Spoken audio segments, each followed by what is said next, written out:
name is Carolyn, and this channel was built on something stronger than hate. It was built on truth, courage, and family. They try to shake the ground I stand on, try to drown me in the noise, but every lie just made me louder. Every storm just found my voice. Some of you came here for answers. Some of you came just to see. It's somewhere in the middle of it. You became family. And every night the day goes right, and every night the circle grows. And goes right, more hearts than they will ever know. Welcome to Mommy Ramblings tonight, where truth stands strong and hearts unite. Bring your story, bring your light. Right here we rise and fight. No more silence, no more fear. Every voice is welcome here. This is more than what it seems. It's family, it's hope, it's Mommy Ramblings.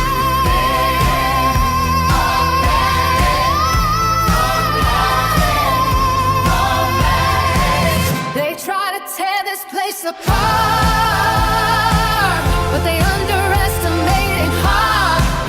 Because when one voice stands up tall, 1,000 more will answer the call.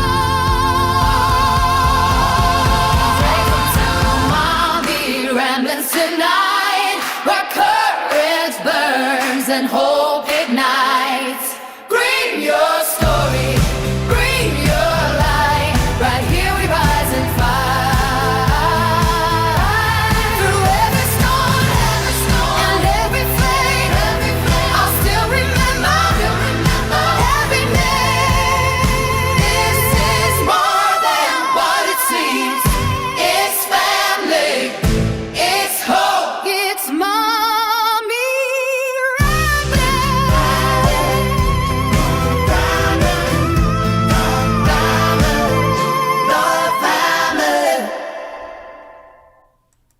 Hey, it's Mommy Ramblings. Let me, mommy crazy tired today. What a nightmare with all the internet stuff. Hopefully you can hear me. Let me see. Where's my chatters? There you are. I think this is the right one, right? Yeah. Can you hear me? Hey, can you hear me? Can you hear me now? Hi, Chrissy. Let's see who's here. Hi, Jen. Where is Nancy? Who knows, right? Though some people think they know. So I have somebody that sent in some theories, and I have a caller that's going to call in. And I told them 11. I thought I was going to be on at 10:30. That's before I knew that the Mishigosh, they were going to put me through with this internet. So crazy. Oh my gosh. Sandra, Jen, Grill, Linda, everybody here. Welcome, welcome. I think I'm in top chat, so I don't know what I'm missing. I can't even. Anyway, so today, Kouri Richins, we had it till lunch. Now I'm uploading, just if anybody missed it, it's going to be the 911 call, and it's going to be that Officer Woody. Those were the only two things that were missed, because then the internet came back and I got it with the private eye just as he was being sworn in. The guy, I don't know why he brought the cervical collar, because he didn't wear it. Yeah. Oh my gosh, you don't even know what the guy, you heard, I think you heard, right? What the guy said? Crazy. You can hear, right? Yes. I'm so paranoid all the time with this mic. Sorry you had to go through all that aggravation. Oh my gosh, it was crazy.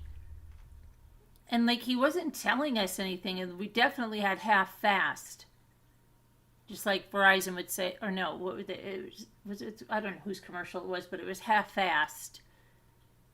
We are paying for the most fastest, high speed, everything internet, right? The top of the line, and we got half-assed.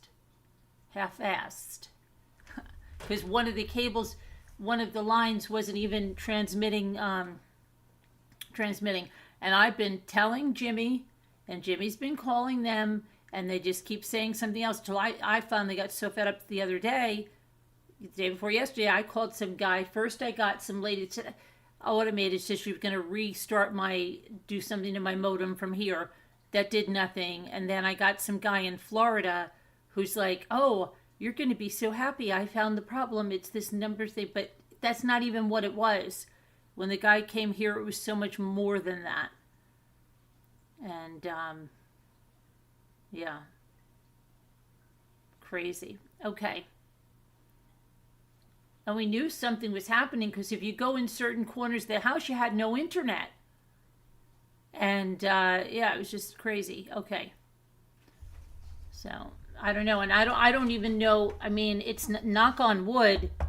It's not, he said it's better than what we had already, but when the guy fixes it on the line, which he said he was either going to do tonight or tomorrow, it should be really good. So who knows? I hope it doesn't knock us off if he's out there tonight. Last time they came here, they were like 2, 3 in the morning out there. Knocked us off. All right. So here's what I'm going to say. I saw the business partner and all the Red Devil stuff they wanted to talk about. Oh, didn't he take Red Devil? Didn't he take Red Devil? I do want to listen to the 911 call because I missed it, but I have it. It's in my queue, so I'm going to play that right now, the 911 call. I don't think it's very long. Let me see here. Let me go back.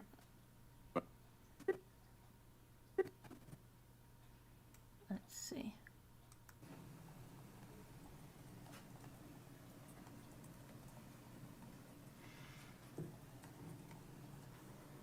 I have it in here because I had to upload it. So, let me see. Let me go a little faster.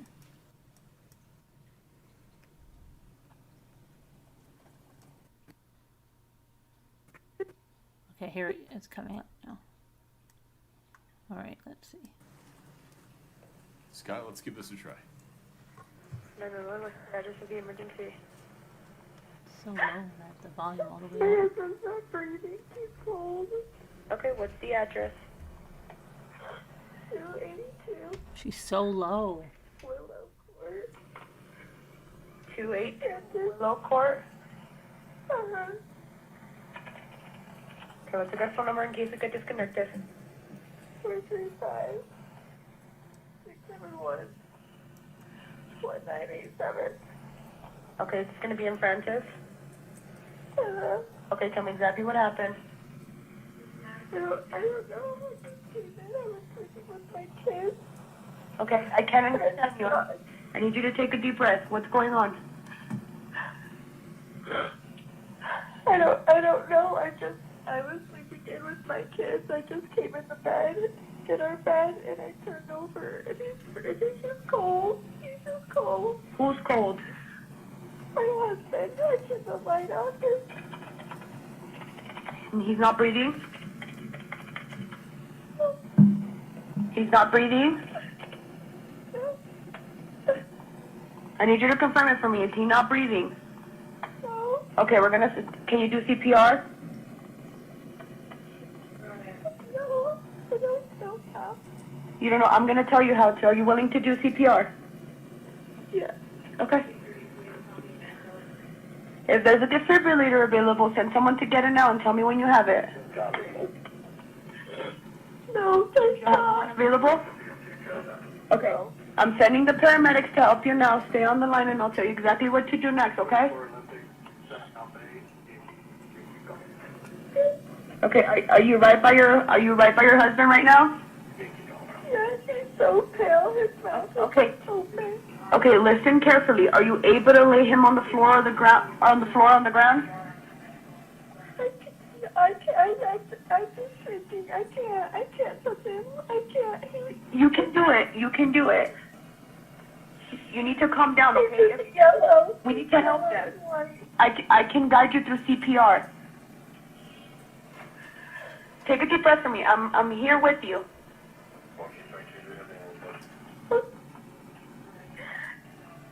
He doesn't have a pulse. He doesn't have a pulse. No. There's no pulse.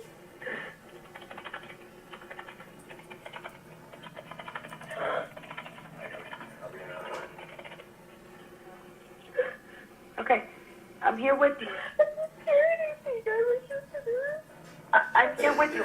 We need to get him help.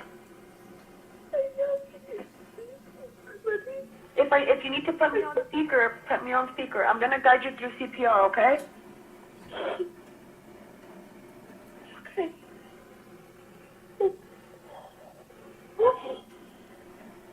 Tell me when you've done that.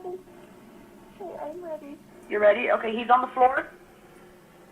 He's on the bed. Okay, are you able by any chance to move him on the floor? Let me try.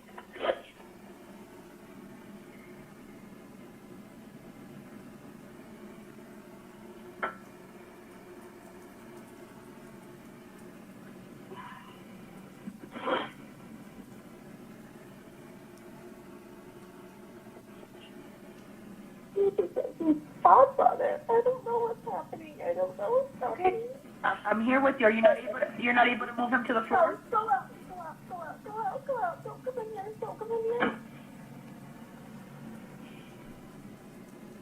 Oh my God, my sister. You're not able to move him to the floor? Just listen carefully. We just need to get him on the floor. Don't worry about hurting them. No, he's just steady. Is he still on the bed? Yes. Okay, if there's a sheet or a blanket under them, can you loosen it from the mattress? Yes. Okay, stand at the side of the bed closest to them and remove anything under the head. Okay. Okay? I need you to pull the sheets towards you and slide them off the bed. Don't worry about him falling. We just need to help him now. Okay. Tell me when he's on the floor.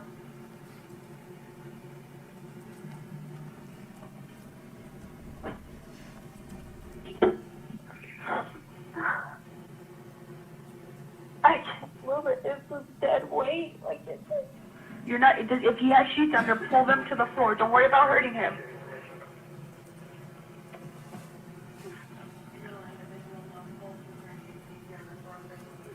Yeah, can you please send somebody? Okay, I have the ambulance that's on the way. Okay, there's another way to do this, okay? Grab their feet. Grab his feet. Slide them towards you until they're just off the bed.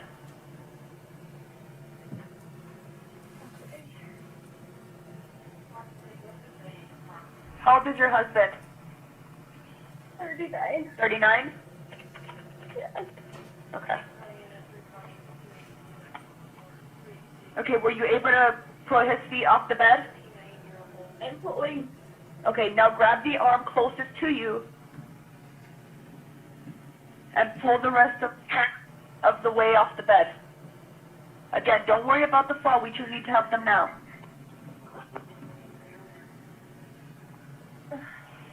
I have the ambulance on the way. I just need you to do this, okay, so we can get the help for him. Okay. Once they arrive, they'll take over. We just need to start CPR now. You are doing great, okay? I just need you to get him on the floor. Okay, he's on the floor. You got him on the floor? Yeah. Okay, listen carefully, okay? Make sure that there's nothing under under his head. Is he laying flat on his back? Yeah. Okay. Okay, just listen carefully and I'll tell you how to do chest compressions, okay? Place the heel of your hand on the breastbone.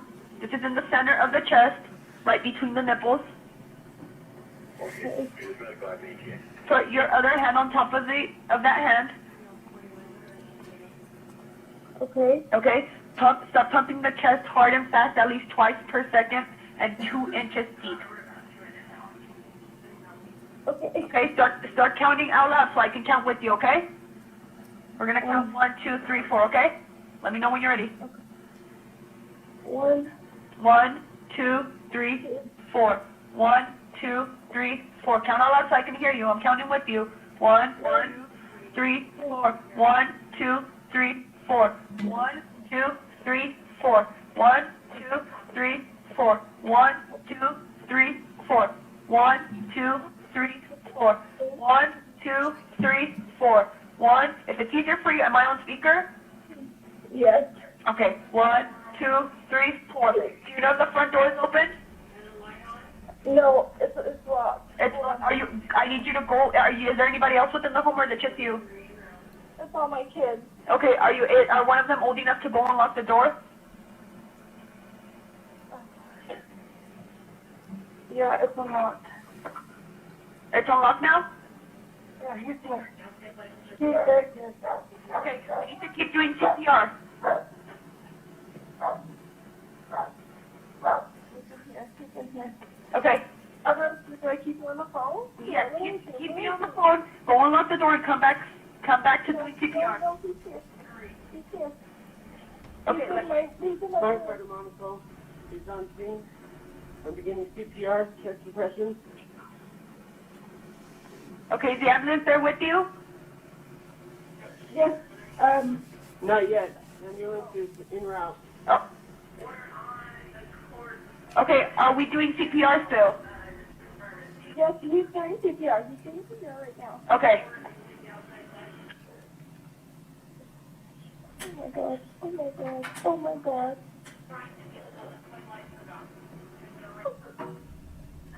What kind of vehicle do you have outside? Me? I don't have a vehicle outside. White Toyota 4Runner.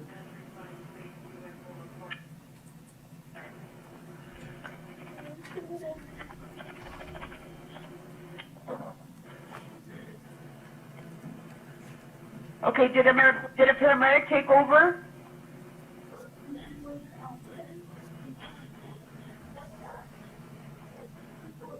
The paramedics haven't arrived yet.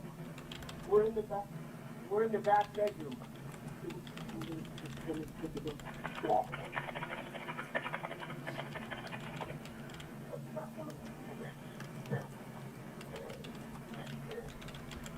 Who's there with you? Can you hear me?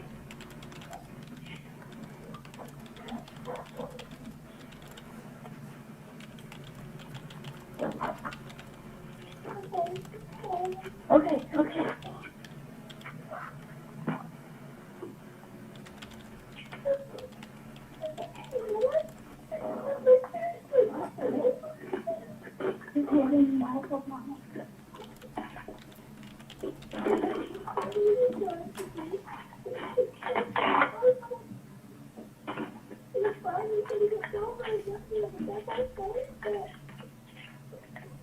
When did you ask?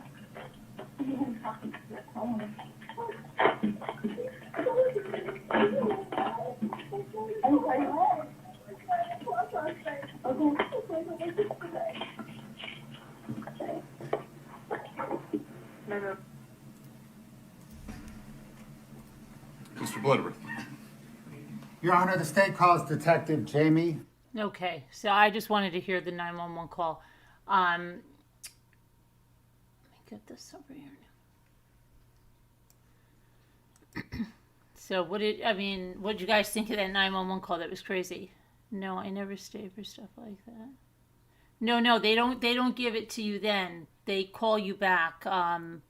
My daughter was in a bike race, and her and this paramedic that was also riding gave this guy CPR, and they had a big ceremony for my daughter, and the guy was brought back with his family.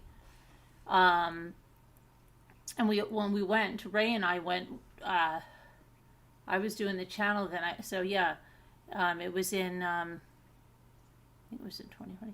Anyway, we went there, and it was funny because the medal she got is some of the paramedics themselves didn't have it, and so her and the paramedic that did it got the medal, and they met the man and his wife and his kids, and then New Jersey, the bike race she was in, they gave her free admittance for life. In there. Yeah, it was a big thing. It was like months after, because the guy was out of the hospital and everything. Yeah. My daughter was so afraid that she broke his ribs, and I asked him, and he said no, his ribs weren't broke. My daughter was like, because she didn't want to know that. But then he said, no, his ribs weren't broken, so, because it's very common you can break someone's ribs, but when it comes to breaking ribs or someone living, yeah. I'm surprised they didn't do that. Like it's like the EMS that does it, the fire and rescue.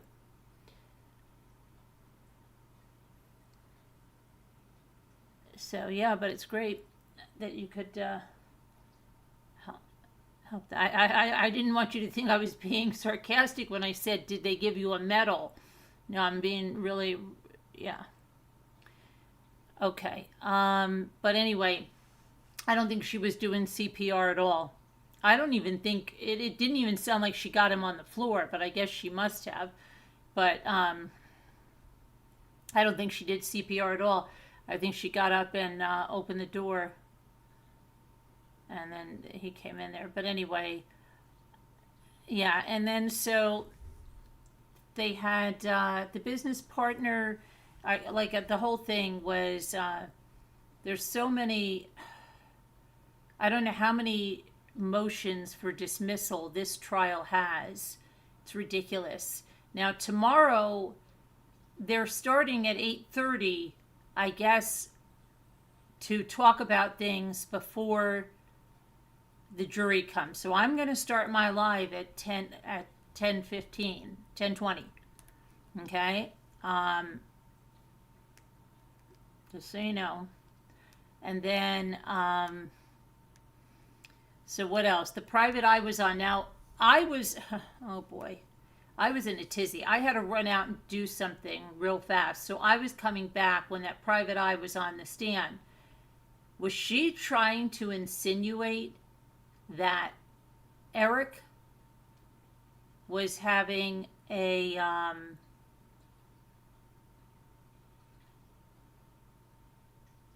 yeah,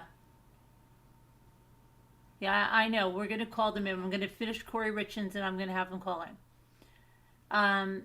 Were they trying to insinuate that Eric was having a homosexual relationship with Bryce?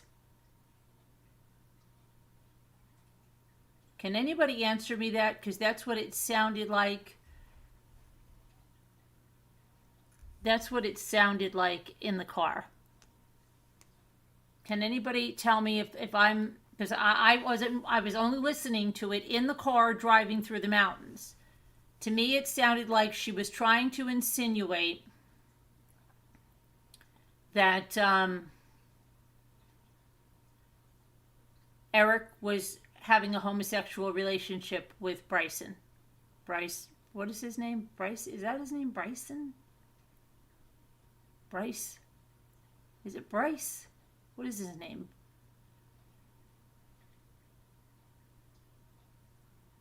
It's like Bruce, but you couldn't even want it a little different. So you...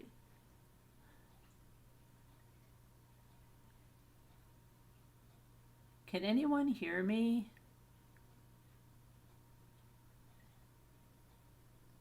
Can anyone hear me? Because no one's answering my question. Any of you that were watching the trial, are you here today? Okay. Yeah, I was begging. Okay. Talking about this here. Margaret, were you watching the trial today? Yeah, her lawyer was trying to make it look like Eric was having an affair with another man. Wasn't it with another man? Wasn't it Bryce or what?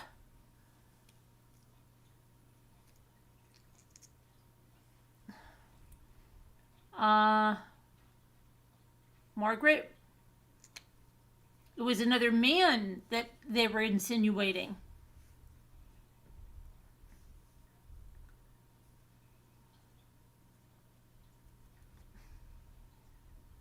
One, two, three, four, five, one side.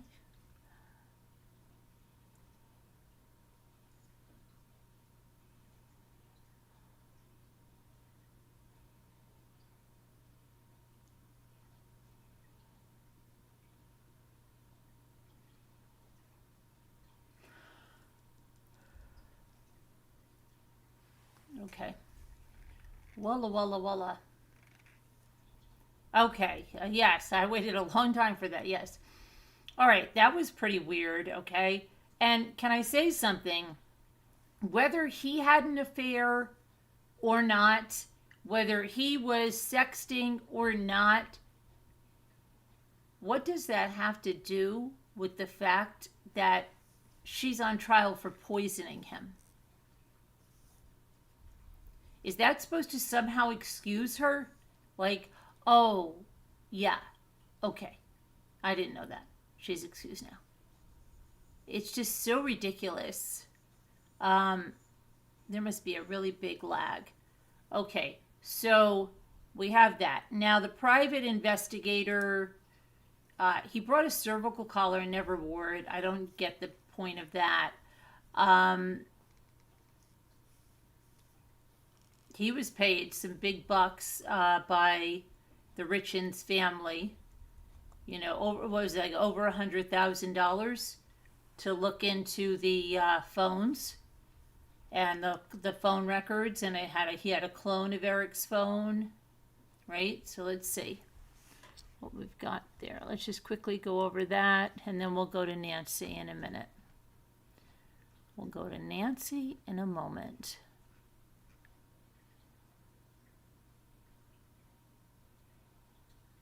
So his business partner showed up too, Cody, right? Cody Wright. And they had a missing juror today, so that took more time. So C&E Masonry is Cody and Eric, right? We can't have that. Cody and Eric, I was very surprised. I would think with a masonry business, at least it is around here when you have a masonry business, you have some kind of a place where people can pick out the brick, and they can pick out the stone, and they can pick out the like they were doing stonework, tile work. So you'd think they'd have some kind of a showroom for tile, or they're just doing the installation of the tile. But when you're doing the masonry and the stone, you usually have the bricks and things. Like, I'm trying to think, the guy that did mine, I remember he took me to his house and showed me his stuff, but they had offices and the bricks and stuff that you could pick out, stone, whatever you wanted. It's odd that these guys, I just picture the way they were like, apparently Cody was more status quo, like, we're doing good, that's enough. He said Eric was the one that always wanted to take it further, but they were working out of their homes, which is interesting. Which is really interesting that they were working out of their homes. Okay, and That was a little shocking for me. Anyway, they ate lunch together a few times a week. In the fall, they saw each other a lot in the mountains. They went hunting. They spoke nearly every day on the phone. They would travel and hunt together. Eric's feisty. Eric's working. Eric's the life of the party. Eric's funny, he said, and he can be very fun to be around, very comforting at times, and also he can tell you when you've done wrong and make sure you know it was wrong. Eric came from a background of hard work and was serious when it came to business, right? He wanted to make sure things were done right, but yet Eric didn't do something right. He did something really bad with his hunting. And remember that other guy was reporting him? Well, this guy said, I got to tell the truth about it. So if Eric wanted to make sure you know when you've done wrong and make sure you know it was wrong, well, then he should respect what he did wrong, right? And why did he do it wrong in the first place? Okay. Cody helped teach Eric's son how to pitch baseballs. Let's see. Eric was dedicated and a very competitive father. Eric wanted his kids to be the best on the team. That's so crazy. I really want my kid to be the bench warmer for the team. I don't know. Okay. Doesn't every dad want their kid to be the best on the team? All right. They had a 50-50 split of their business. In early 2022, the company employed about 90 people. When Eric passed away, Cody remembered counting that they were working on 47 projects. They had a great business outlook in 2022. The company was growing. Eric wanted to keep growing it. Cody's more conservative. Like, it's just good. Status quo is good. But no. Wanted bigger. Cody collected documents containing signatures from a company called Integrated Solutions. He also requested documents from Big D Construction containing Eric's signature, and the signatures were then given to Kouri Richins, Eric's sister. And then, let's see. Oh, they started to talk about the celebration of life, and they showed this video, too. And Bloodworth asked if Cody's wife, Allie Wright, was in the photo. She was not. Bloodworth asked if he has ever seen Eric sick or injured. And he said, yeah, he's seen him when he had COVID and when he had Lyme disease and when he had a cold and when he had back issues and other sicknesses. He's a cowboy. He's go get him. He's not going to sit at home because he's sick. And he's not going to not show up because he's feeling under the weather. He's very tough-spirited, rough-hearted, as far as not being a wimp goes. Cody says he's never seen Eric use over-the-counter or prescription drugs, and he's never seen Eric use illicit drugs. And this opened up the big, giant can of worms now with Nestor. Oh, boy. So Cody received a call from Eric on Valentine's Day. That's the day of the alleged poison sandwich, right? He says that there was fear in his voice and a sense of urgency, and the only other time he heard Eric like that is when Eric's mom died in the hospital and when Eric had been rear-ended in a serious accident. So then Nestor gets up and she asks about C&E and how things were split, how much money Cody made, and he doesn't remember in 2022. Let's see, she asked if Cody engaged in house flipping through C&E or any other business, but that was not allowed to come in. She asked about a $200,000 loan that C&E made to Kouri Richins for a property for her to rehab, and Cody says they got all the money back plus interest. She asked how much. Cody doesn't recall. And she asked about the buy-sell agreement where partners in the business buy a life insurance policy on each other. She asked about Cody and Eric's buy-sell agreement. She inquires about the beneficiary change on the life insurance policy. Nestor says the change was made on Cody's policies, not Eric. Cody doesn't recall the exact wording. Nestor says, well, think about it. You remember everything else, not this? Cody says the wording was tricky. what I was told is there was a change made to the beneficiary. Someone had gone in and changed it. I do not recall whose name it was or anything like that. Cody said the policy said if Eric was to die, he was to pay Eric's family the life insurance money. And when Eric died, Cody paid the money to the family trust, which was what the court told him to do. Nestor stresses that Kouri did not get the money. Cody says he doesn't know where the money went. And then she started to ask him about Eric having back pain, if he would still work. Cody says, yeah, he'd drive around in his truck, but wouldn't be lifting heavy things. She asked about Eric having knee pain and having surgery. Cody didn't remember that. She asked about Lyme disease. She asked if Cody is a member of the Church of Latter-day Saints. Cody says he is LDS and says as part of the faith, it's not proper to drink or take drugs. Cody says if you're an active member and believe that, you can follow that. Nestor says, what about Eric drinking or using marijuana gummies? Cody says Eric never offered him a drink and he never saw Eric take gummies. Eric would be okay telling me some of those things. He would tell me, but in the light that I am his good friend. He would tell me these things, but not be proud of that. So he did share with you that he used drugs, she says. Oh boy, that didn't go over well. Okay, and then she asked about the doctor visits. Remember, he was going for the allergy shots, right? And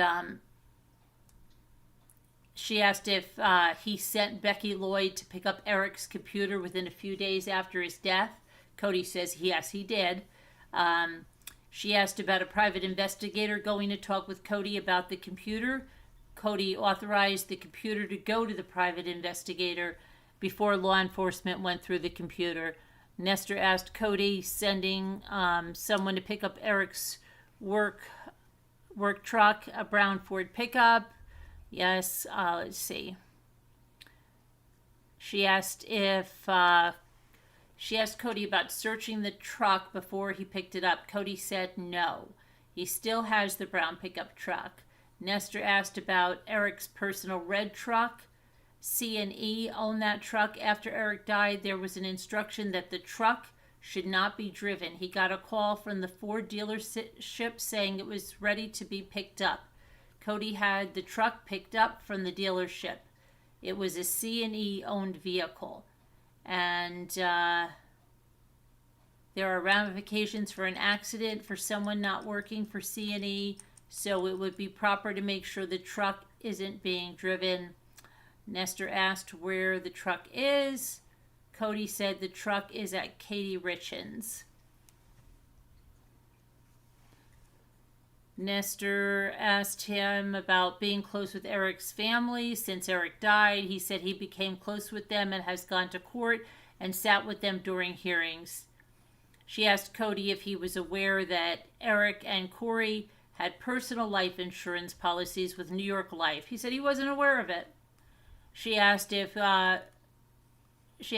if the business was paying for personal life insurance policy for Eric through Auto Owners Integrated Insurance Solutions. He said he wasn't aware. And then she asked about the hunting in Mexico because Eric couldn't hunt for a while in the U.S. because of stuff. Eric went to Mexico in February and went hunting. She asked him, then she was done. Bloodworth followed up, right? He asked Cody if people told him that Eric used THC edibles. Cody said yes. Bloodworth asked if anyone ever told him that Eric used illicit street drugs. No. Bloodworth asked about Eric being investigated for a wildlife incident. Cody was brought in for questioning. The incident involved not having an elk tag. Bloodworth asked why Cody provided incriminating evidence instead of covering for his friend. He said Eric knew what he did was wrong and Cody wanted to do the right thing. And the reason he did that is obvious, right? He wants to tell the jury that, look, this guy is not going to cover up for his friend. Not at all. He didn't cover up in this hunting thing. He's not going to cover up now. You can trust him. He's telling the truth. That's what he wanted to get out there, okay? He asked why did he sit with the Richins during court hearings, and he says because he loves the Richins. Eric was one of his best friends, and he wants to be a support where he can.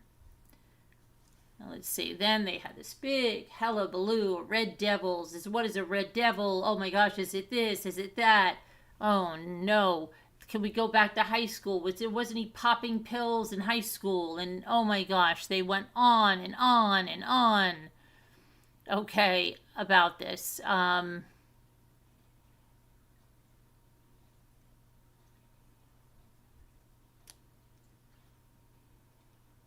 see. So then Cody was back on. Nestor asked Cody how often Eric used THC gummies. He says, I have no idea. She asked where he got him. Zero idea. So that's part of his life he didn't share with you. He said that's correct. He already told her he's LDS. You don't do this, and it made him comfortable and stuff. Okay, then he was released. The next one was the handwriting expert. So this was a long one. I was doing the floors and everything when I was listening to this. He was talking about the samples of the handwriting, and then somebody asked him about, what if you're under the influence of alcohol or drugs? Wouldn't that change your writing? Or yes, it could under pain pills and stuff, but he said that you cannot absolutely eliminate that Eric didn't sign it for sure because he was dealing with a photocopy. So he can, what is the word that he used here? The document had a single one-stroke signature, did not match it, but he couldn't say 100% because it was a photocopy.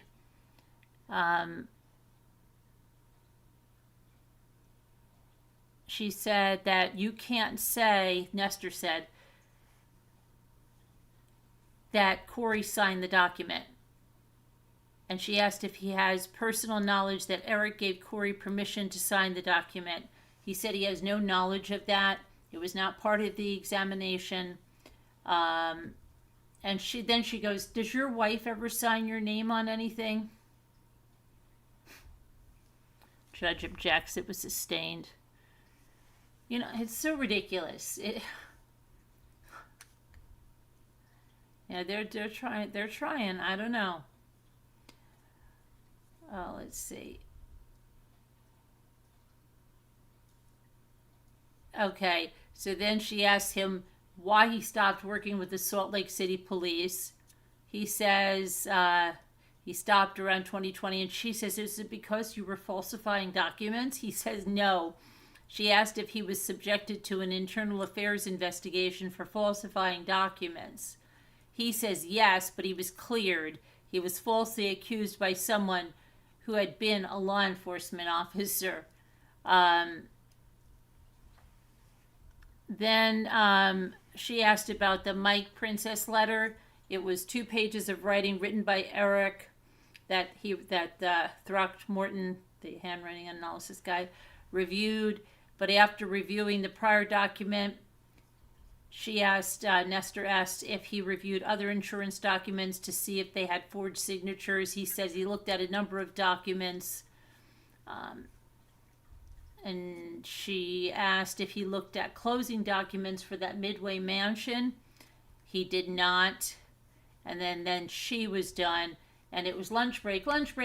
And then that's when my internet went out. So when they came back, they played the 911 call that we just played. And then they had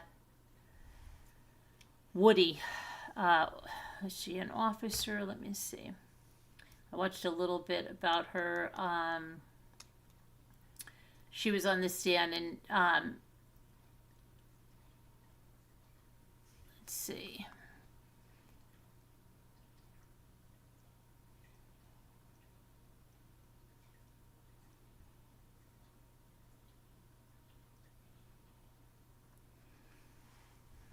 Woody recalled arriving at Eric's house on March 4th. She saw Amy Richins, Eric's sister, in the driveway at Eric's house and spoke with her. Prosecutor Bloodworth asked what she said. The defense attorney Nestor had a sidebar, and then they went to the sidebar. They needed a legal issue. They had to talk about that. Okay, so Kouri told the Officer Woody that Eric had complained of chest pains that night. He had COVID twice. He didn't like to take drugs. Kouri didn't mention street drugs. Bloodworth asked if anyone told Woody that Eric may have died from an aneurysm. A paramedic or medical person that told Woody that. There was no sign of drug use or drug paraphernalia around the house. The garbage cans were empty. Woody asked why. Kouri said the housekeeper emptied them. Woody asked Kouri her housekeeper's name, and Kouri said she couldn't remember the housekeeper's name. Oh my goodness. Woody says she searched the immediate scene, but she did not have a warrant to search the entire house. She asked for consent to search beyond the immediate death scene and look into the kitchen garbage because that's where he had been for the largest part of the night. Someone else searched the garbage, found no evidence of illicit drugs, and Woody did not ask for consent to search the rest of the home because there wasn't anything that said it was a crime.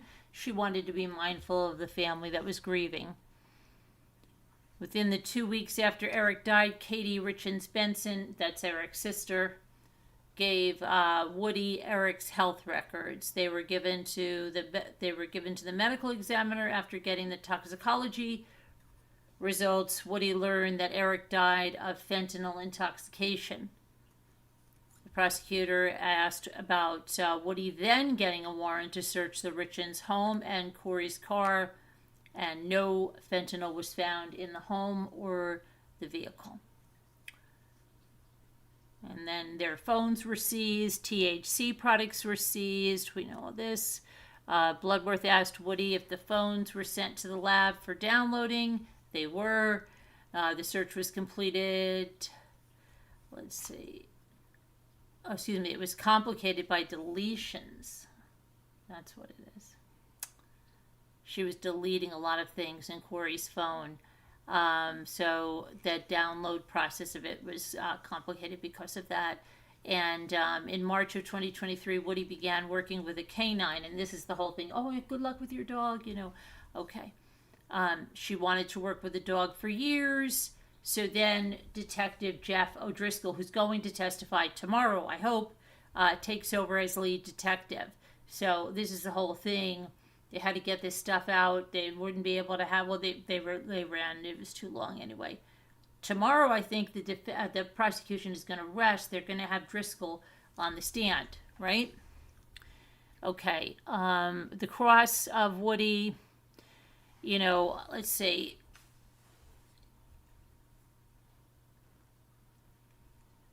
So there she was talking about, didn't you have an idea it was going to be a crime scene the minute you crossed the threshold?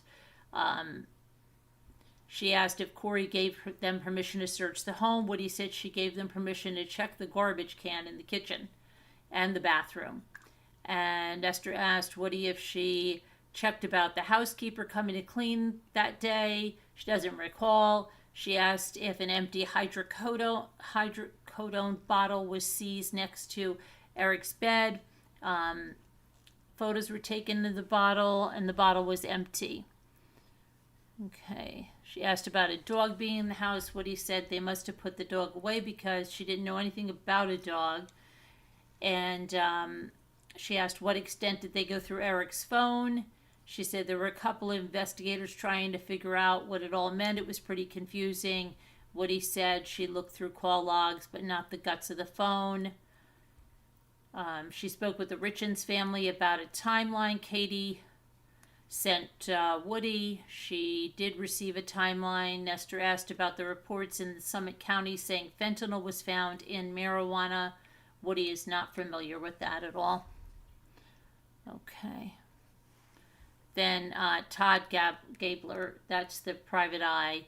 right? He says he's worked on 100 cases. He was paid like over $100,000 for this by the Richins.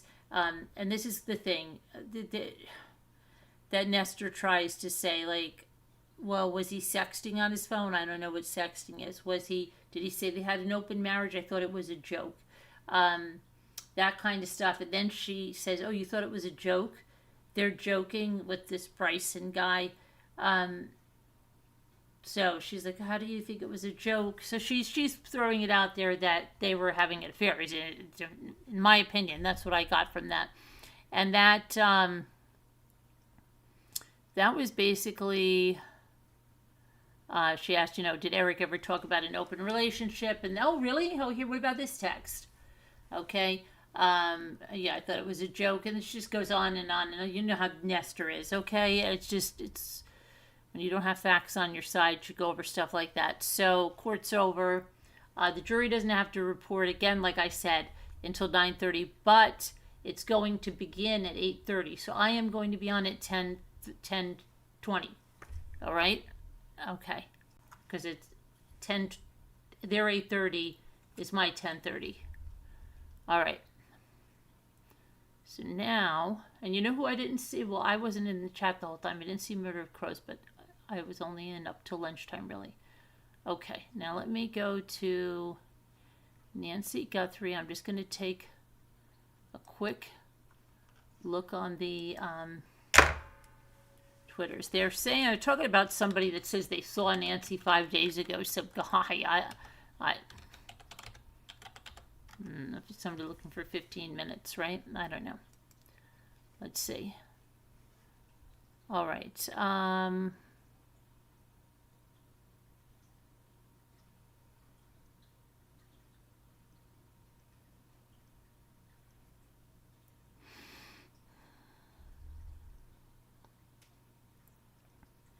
Still talking about that electrical box.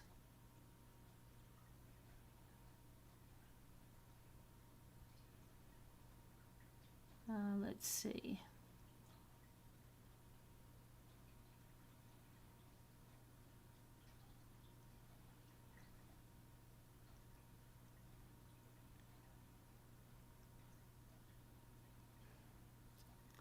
Doesn't look that... much is going on here. I'm looking at the latest on the Twitters. They were talking about that guy. I don't know.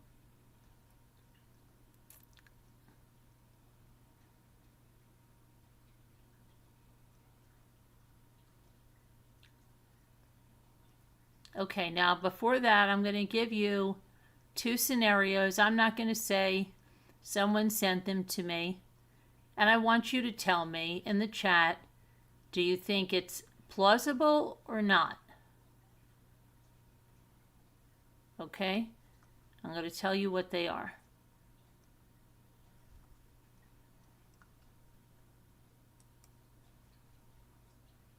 Let's see. Everybody can weigh in. Be kind. Don't be mean. Everybody's entitled to their opinion. Just whether you feel it's plausible or not.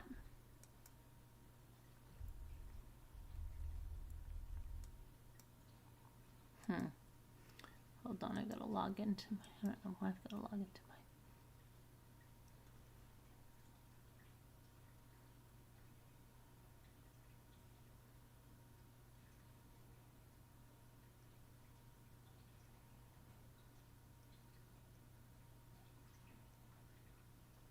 Okay, so here's the first theory this person has. The sheriff arranged a kidnapping that went really bad. He wanted to be a hero and save her, but she was fatally injured. All for the video, all for the series they're filming.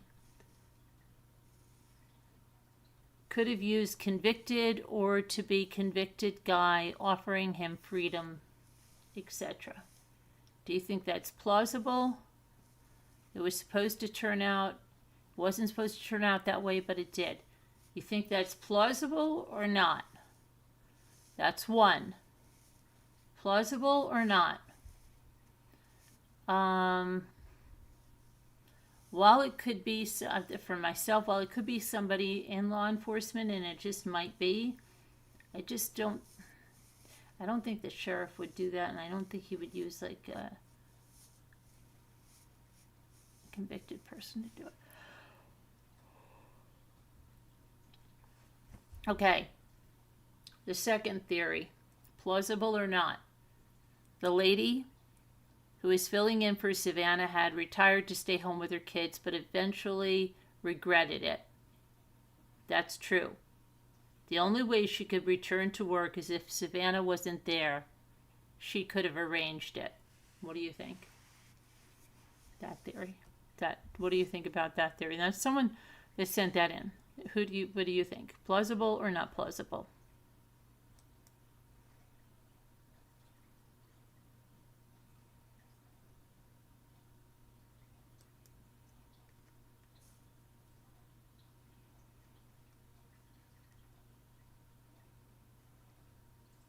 Plausible or not plausible?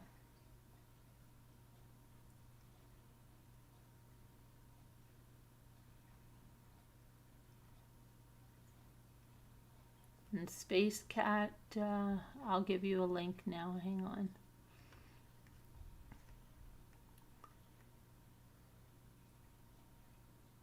But oh, hi, Amy's Justice League. How are you? I thought you were ignoring me. Gotcha.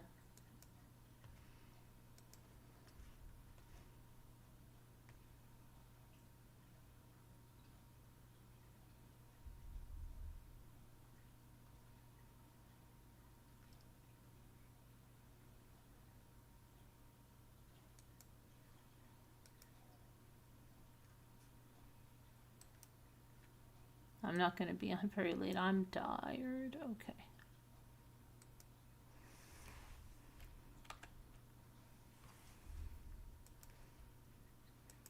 Okay, send it to you.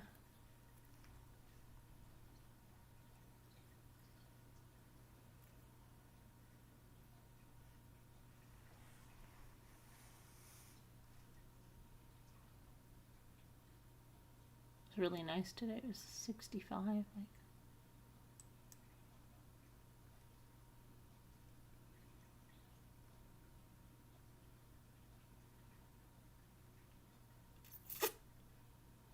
Come on. What do you guys think? I'm in the wrong chat. I'm in tomorrow's chat. I'm like, what are you guys typing up there? Hi, Speed. I sent it to you, Space. You're listening, doing chores? Yeah. I'm so sore. Been working like a Looney Tunes.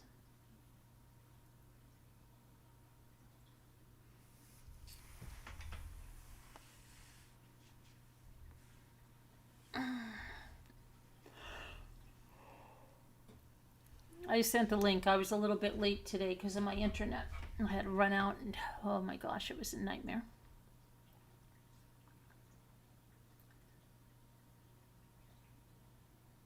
Oh, those two theories, the one about the sheriff and the one about someone that Savannah took, their spot on the Today Show and they want to get back. I don't know.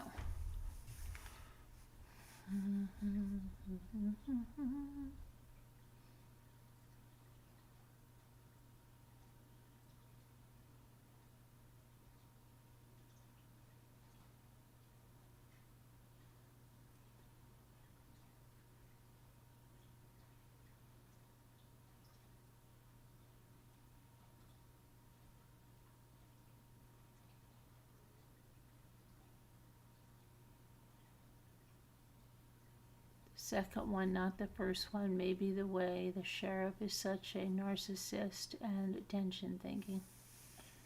Okay, well.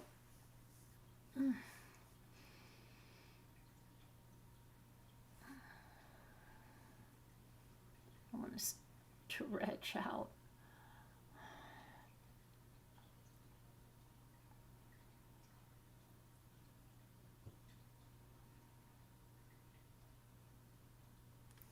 Hi, Speed. Hi, Margaret. Hi, everybody that came in. Hello, everybody that came in.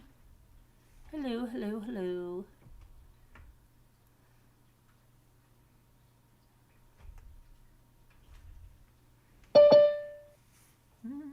Here we go. Here we go. Here we go.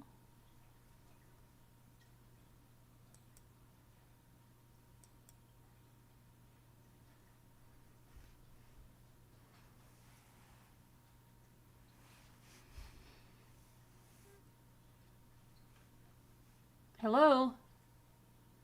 Hi. Good evening. Oh, hi. Good evening. Hi.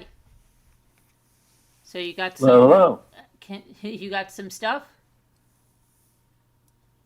Well, yes, we've had a few days go by, and even though there's not a whole lot of, let's say, big, huge breakthroughs, there's some interesting little tidbits, I guess, or nuggets, like I thought about. I should have taken some notes, but I didn't really, so I'm just going to go off the top of my head.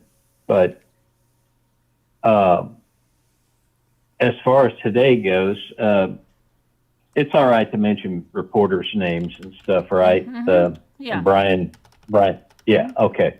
The Brian Enton guy solved a couple of, let's say, questions that people would have had if following the case really close. He interviewed a nearby neighbor, which was a really good interview. So if people like following this case and you're curious about the neighbors, this person is perfect because she's lived in there for 20 plus years and has her teenage boys, children growing up there. And she's known them, Nancy. But one of the things with the video that the police were, when they got the release of the porch guy suspect, in a short time, they were talking about trying to get, they mentioned particularly January 11th as an important date for people to check their Ring video cameras, security cameras, and see if they could find anything on that date. And that just happens to now match up to Brian's interview with this woman. And I think this guy now has been seen by two different people that live in the area, unless the reporting is inaccurate. And I got to say, if anything on any of these cases with reporters and stuff, you always have to go back to the source if you can, to find the exact wording. Because I find so much misconstrued communications with these filters, even through reporters, that from what the sheriff says and stuff, that it really is misleading. And, I don't think some of them are doing it on purpose and just sloppy, or they don't pay attention. I can give some examples there. But sort of the long-winded answer there is I've heard from now two different reporter sources about this guy with a hat walking really suspicious. And she's near Nancy's house. I don't think she's not the next door neighbor, but she's nearby on the same street, I believe. And she saw this same guy. Now, there was a report of this guy being somewhere else at an intersection that they said an older lady in the neighborhood that walks there, her dogs or something, saw this guy. And the description is the same, meaning the character is very suspicious, I guess has a baseball cap on, but he pulls it way down, hiding his face basically, and then walking around really weird. Now, the only thing that connects to me is being odd, especially, is that this is the January 11th date that this lady hit on. So I'm wondering if that's the reports they've gotten in from at least two different people to try to look, to pick this guy up on the ring cameras in the neighborhood, and it's not necessarily a robbery or person that's coming up, on patios and being videoed. Anyway, it just seemed like an interesting coincidence that she says been there all those years, and like out of all 20 years or whatever, that's the first time in a way that somebody made an impression on her that this person really didn't belong, and it was weird. So I guess you can get these creepy vibes, and because someone else witnessed it too in the neighborhood, maybe there's really something to this, and maybe that connects back to the January 11th date. And she knew that was the date because her birthday coincided right in the same time frame. So that's how she could recall it. And then, let's see. The other thing that's just, it shows you how exaggerated and how wild, people will overfocus or not. Well, anyway, how the media will just hop on stuff because there hasn't been a whole lot going on. And then just in the last day or so, there's that electrical box that's, one reporter said it's a half a mile away from the Guthrie house. Right. And I just thought I looked at the picture of that and I just couldn't stop laughing that people think that could have anything to do with people taking out the security in the neighborhood. That's just so crazy. That's an old utility box that might have had to do with telephone cables or something in there that's just dilapidated. It has nothing to do with internet service. I don't, it's like an abandoned box. It's probably hasn't been used in years, or if it is, it's like old telephone service or something. Anyway, it didn't have anything to do with your internet or your cable. That's for sure. So, but it just shows, that because there's this rumor, and about now. There's an interesting, other story about the neighbor. That again, Brian seems to pick up on all the cool stuff. He's willing to do some legwork. So he did also talk to another couple, husband and wife. Now, unfortunately, he didn't have this on video, and he didn't show this video that he said they showed him, which is too bad because that would be really cool. Because what this might have captured.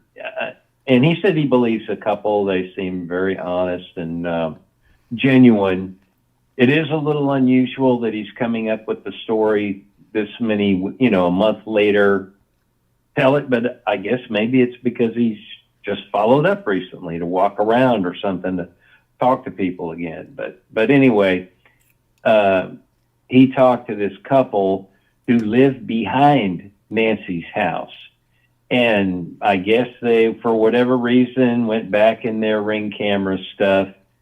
And this is where all this wild rumor got started about them using a scrambler. The perpetrator that came up on the porch, the entryway, has this little thing in his front pocket that looks like an antenna sticking out. Right, yeah. And a lot of people were alleging that it could be a scrambler. And then Brian was sort of, I guess, asking around. And because this utility box got cited, and then people were speculating, well, maybe that's why the FBI and the sheriff, they go out in pairs now. There's one FBI agent and one of the sheriff deputies or something go out into the neighborhood, and they found out that they were asking about if anybody was having any outages. Right. So I guess that's maybe how the couple heard about it, and then why Brian started to ask around again. And they said, well, they checked their camera and on the back side of the house that faced Nancy's house, that the security cameras went out there, and apparently they have at least 4 cameras, because they said the 2 on the front of their house Worked. did yeah. not go out. Right. Okay. But the ones in the back did. Now, here's where it just doesn't add up, though. He had pictures of these cameras. I'm assuming these are the actual cameras, because he went up and talked to them at their house, and they let him, I guess, photograph them. But what these cameras are, they're hardwired to the cameras. So there's no wireless on the on those 2 cameras. They're hardwired, and that's going to go to a router, which because it's hardwired, that's a network cable. So there is no wireless from the camera to the router. And then the router, normally, I'm a little bit techie, so I know all this stuff myself with computers and wireless and stuff. And so that router that they have then probably plugs into their cable modem or whoever their service is that's out there. It's likely to be cable, because that's an older community. So it probably is not upgraded with fiber yet, but it doesn't matter. It would still be plugging in to a router, their hardwire thing. And what that means is then a jammer would have no effect on those on what the cameras are collecting there, okay? Because it's hardwired. There is no wireless. So they said those cameras, though, were unavailable when they checked the dates. But one thing about the service out there is that Brian also says you only, because he was complaining about this the other day, and these are similar bands that your wireless uses. There's the 5G, and I think that's up in the same band network that your wireless can be. Now the cameras, the security stuff is normally the 2.4 gigahertz, so that's the older technology. But the whole bottom line, and then what Brian was saying about that, is that cell service there is terrible, and right in where Nancy lives and in that area, that the most you get is 1 bar anyway. Mm-hmm. So what could be happening up with the neighbor, because they've already said that the only footage that became unavailable was what's behind the house. Okay, not in front, because then they would have said the whole thing would have been knocked out. They didn't word it that way. So that's an anomaly, but I'm just wondering, because those bands, the wireless bands that are in that right there in that neighborhood are so bad that you're getting the service intermittent lots of times, and people just aren't, checking their cameras enough or knowing it. But besides all of that, the bottom line to that, though, is the neighbor thing doesn't add up to it being attacked by a scrambler. Whatever the reason it became unavailable, that's not possible because it's hardwired. Those 2 cameras in the back are hardwired. So, and they're up way up. There's no way the wires weren't cut or temporarily unplugged or anything.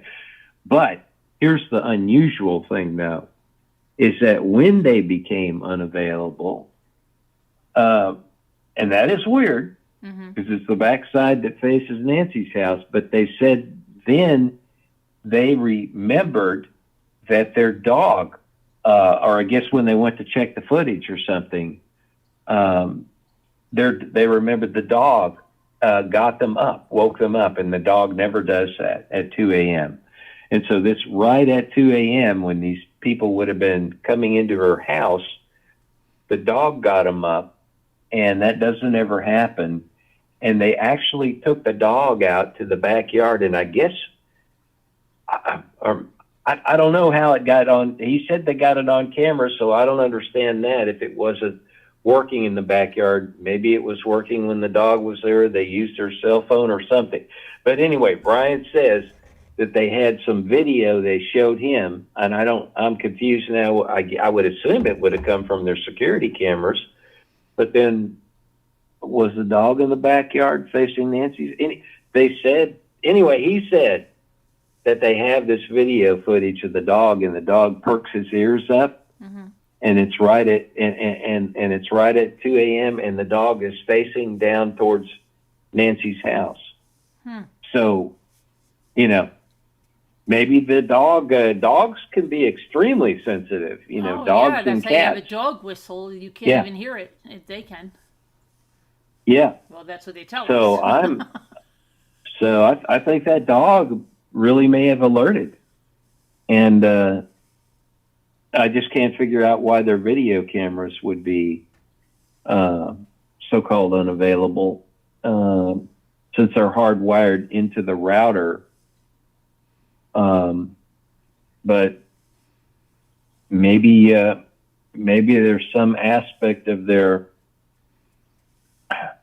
wireless system that is further down the line that connects somewhere got interfered with. That's possible. Maybe they have a fancier setup where they got two wireless things set up. Maybe they're going to another wireless unit in the house. Some people do have multiple wireless things. That's the only conceptual thing I can come up with how it might have interfered with the video that's wired out to the back. Is that anyway? The theory is maybe these the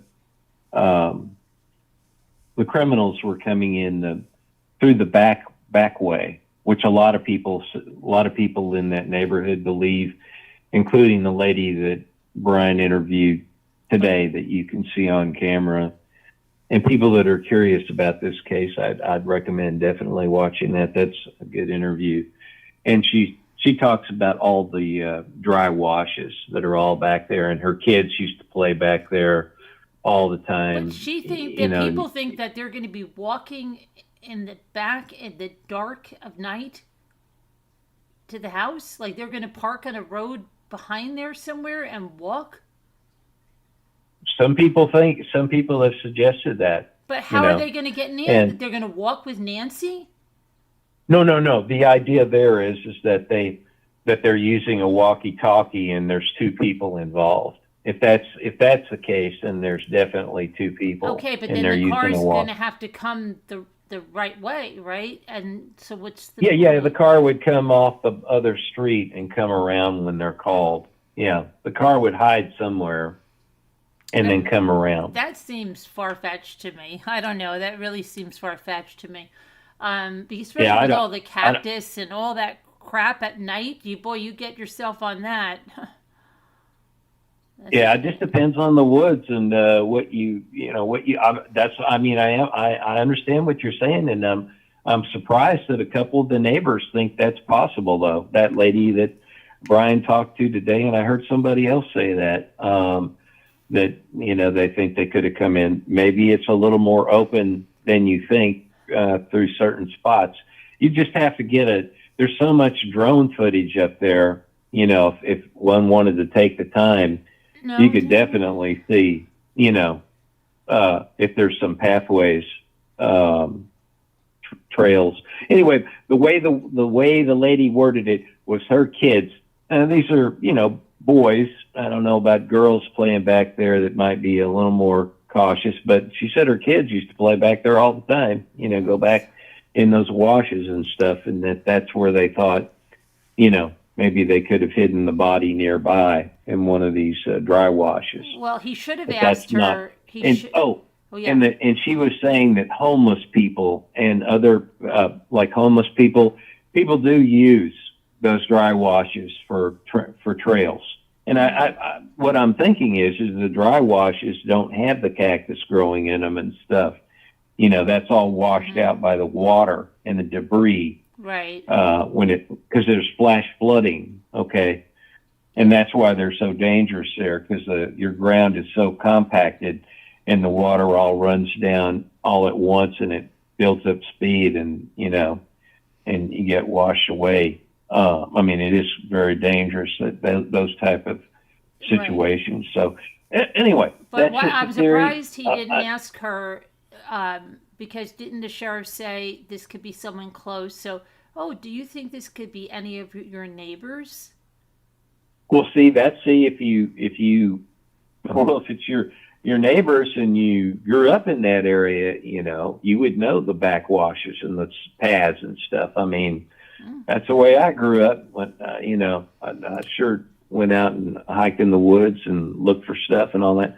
Anyway, all that kind of stuff. So I wouldn't be surprised if somebody lived there a long time. That's an older community, so there's a lot of people that have lived there for decades. But yeah, the percentages with these type of crimes, I mean, this type of situation, what was it? It seemed like my recall is about 70% of these involve people nearby,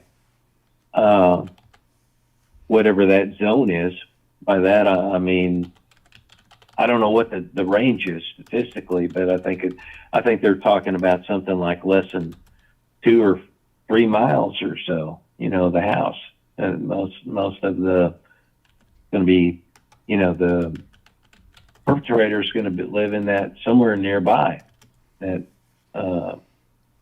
then the other wild thing that neighbors were saying, that there are some kids in the neighborhood that have drug problems, and that some of them have gotten into trouble. And that's been a rumored thing with the homeowners association. And they mentioned at least a couple of, young adults, teenagers, that people suspect. Now that does, as you know, have the SA aspect to it. With young male adults, apparently they will sexually assault the older people. Older women. I mean, so it's an odd, anyway, there is that connection. So I don't know. Some people were going as far, you could tell by the lady that was interviewed today. She talks about that. She's not saying that. She's very careful about pointing the finger and not directly at anybody, but that's something she said that other neighbors have speculated about.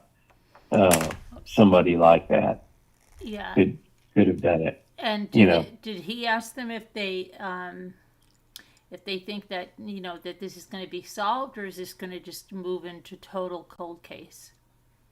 Did he ask anything like that? Well, I think, I'm just wondering, I mean, my own opinion about it, others, no, a lot of the the ex-retired FBI people and a lot of the ex-policemen, because I am spending a lot of time following a lot of different people, so I do listen to a lot of sources on the, ex-detectives and FBI people, and they all say they're working they've got a tremendous amount of leads, and they're working it there's a tremendous amount of work still to do. So they don't think there's any shortage of work right now. And I almost wonder if they've already got some suspects they're following anyway right now. Even possibly something related to the especially maybe the Luke guy that got but I hit on, because didn't he say that he's moved past them, like clearing them? Well, he said you got to watch how how that sheriff talks. He parses his language very carefully. Yes, he used the word, we've moved on.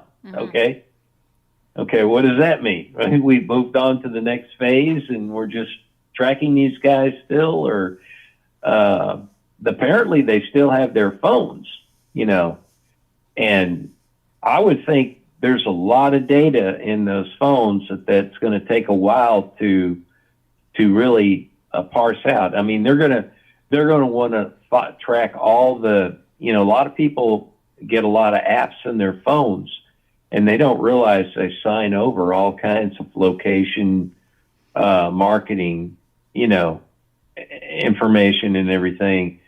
And I have a feeling that's why they haven't given back their phones, because it takes a while to analyze their phones. Oh, they're still holding their phones. I don't think they've given back the phones.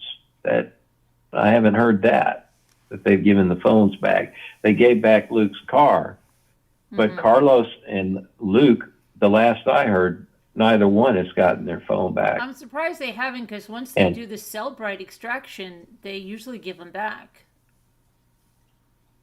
Well, yeah, but not if they're holding them for evidence and they're still, they want to make sure on certain on things. They can hold them for months. There's no rush to give them back. But my thinking is what they're doing with those phones, and what's likely with people of that level of use of their phones, they're not going to necessarily be that. The sharpest tool in the toolbox about all the apps and everything that are going to be on their phones. And then the police can go in and find out where they do their shopping and all that kind of stuff. And they'll get dates, so they're going to know whether these people ever went to Walmart and what day they went and what time they went when they walked into that store. I mean, all that information's probably in those phones. And, but it's just going to take a while to get that from the advertisers or the tracking stuff, because they're going to have to get warrants for that. I mean, that's just my opinion. I don't think you can. Yeah, it takes a while to track all that data down, but I think there's no doubt in my mind they can go down to that level of detail now easily if you've installed almost any kind of normal app on there, and you don't go in and switch all the cookies off, to not follow you and all that stuff. And most people don't do that. And so all it's going to take is one app, that they didn't do it right with. And then they update the apps, and you have to do it every time on the update to deny it. Anyway, that's just, I'm getting into minutia there, but I think there's a lot of more stuff they can get out of phones now than people have any idea how well you're tracked, whether you're bouncing off a cell tower or not. I mean, when you're just doing other stuff, they'll find patterns of your behavior and all this kind of stuff, and who you're associating with and all that. See, the Luke guy he's not telling the truth about a lot of stuff in his interview. Now, he does have a criminal history, and he could still just be involved in drugs. But to me, he's still I think he's still doing some illegal stuff. Whether he has anything to do with this specific crime, for sure or not, I can't say it. But I do think he's still involved in some criminal activity, because he was deceptive in his answers and extremely nervous. I assume you watched the interview, right, with him? Yes. Huh? Yes, I did. Yeah.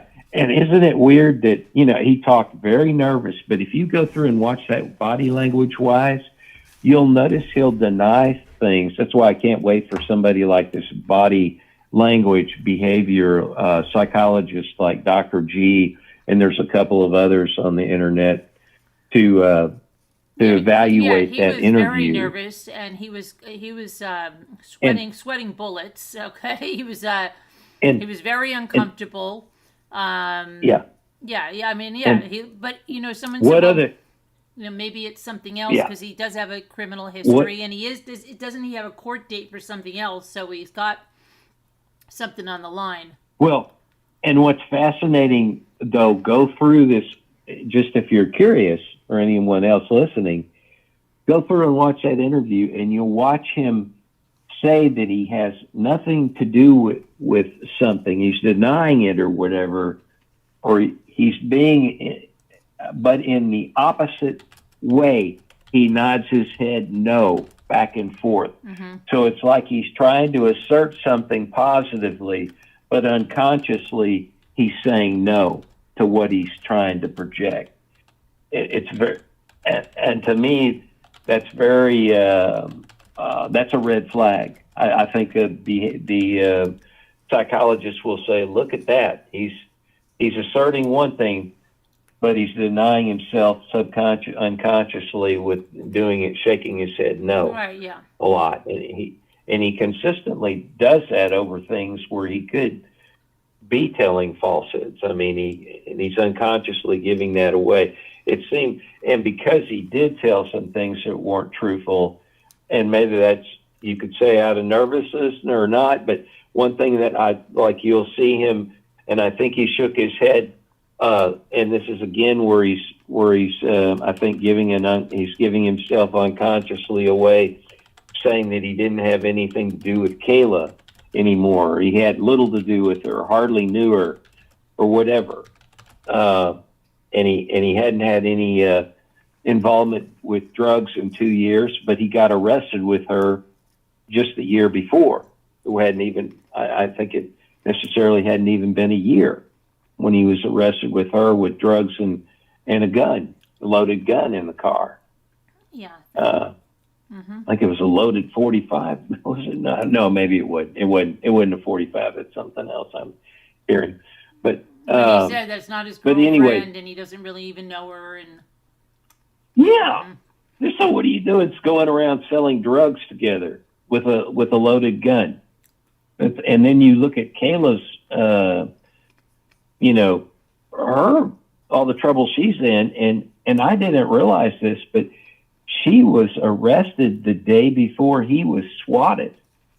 So this is according, I think, to Brian, anyway, it's according to somebody I heard say this, and I'm just assuming that's accurate. I haven't verified it, but apparently Kayla was loose during the time that Nancy disappeared. In other words, she was out. She was free the beginning of February. And the way it was worded that I heard this today from somewhere was that she was arrested the day before our guy here we're just talking about right now got arrested on I think the 15th of February, when he was swatted. And then the Kayla woman apparently got into jail just the day before. I'd be curious to verify that, because I thought she had been in jail before even Nancy disappeared. But that would be really wild if it's this other way. And she was just arrested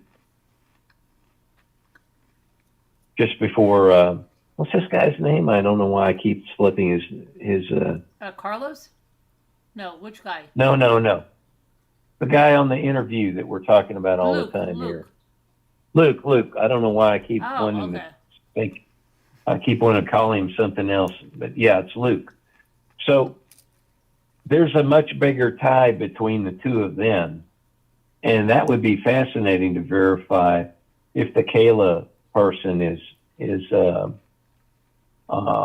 was arrested just before he was swatted on these other charges.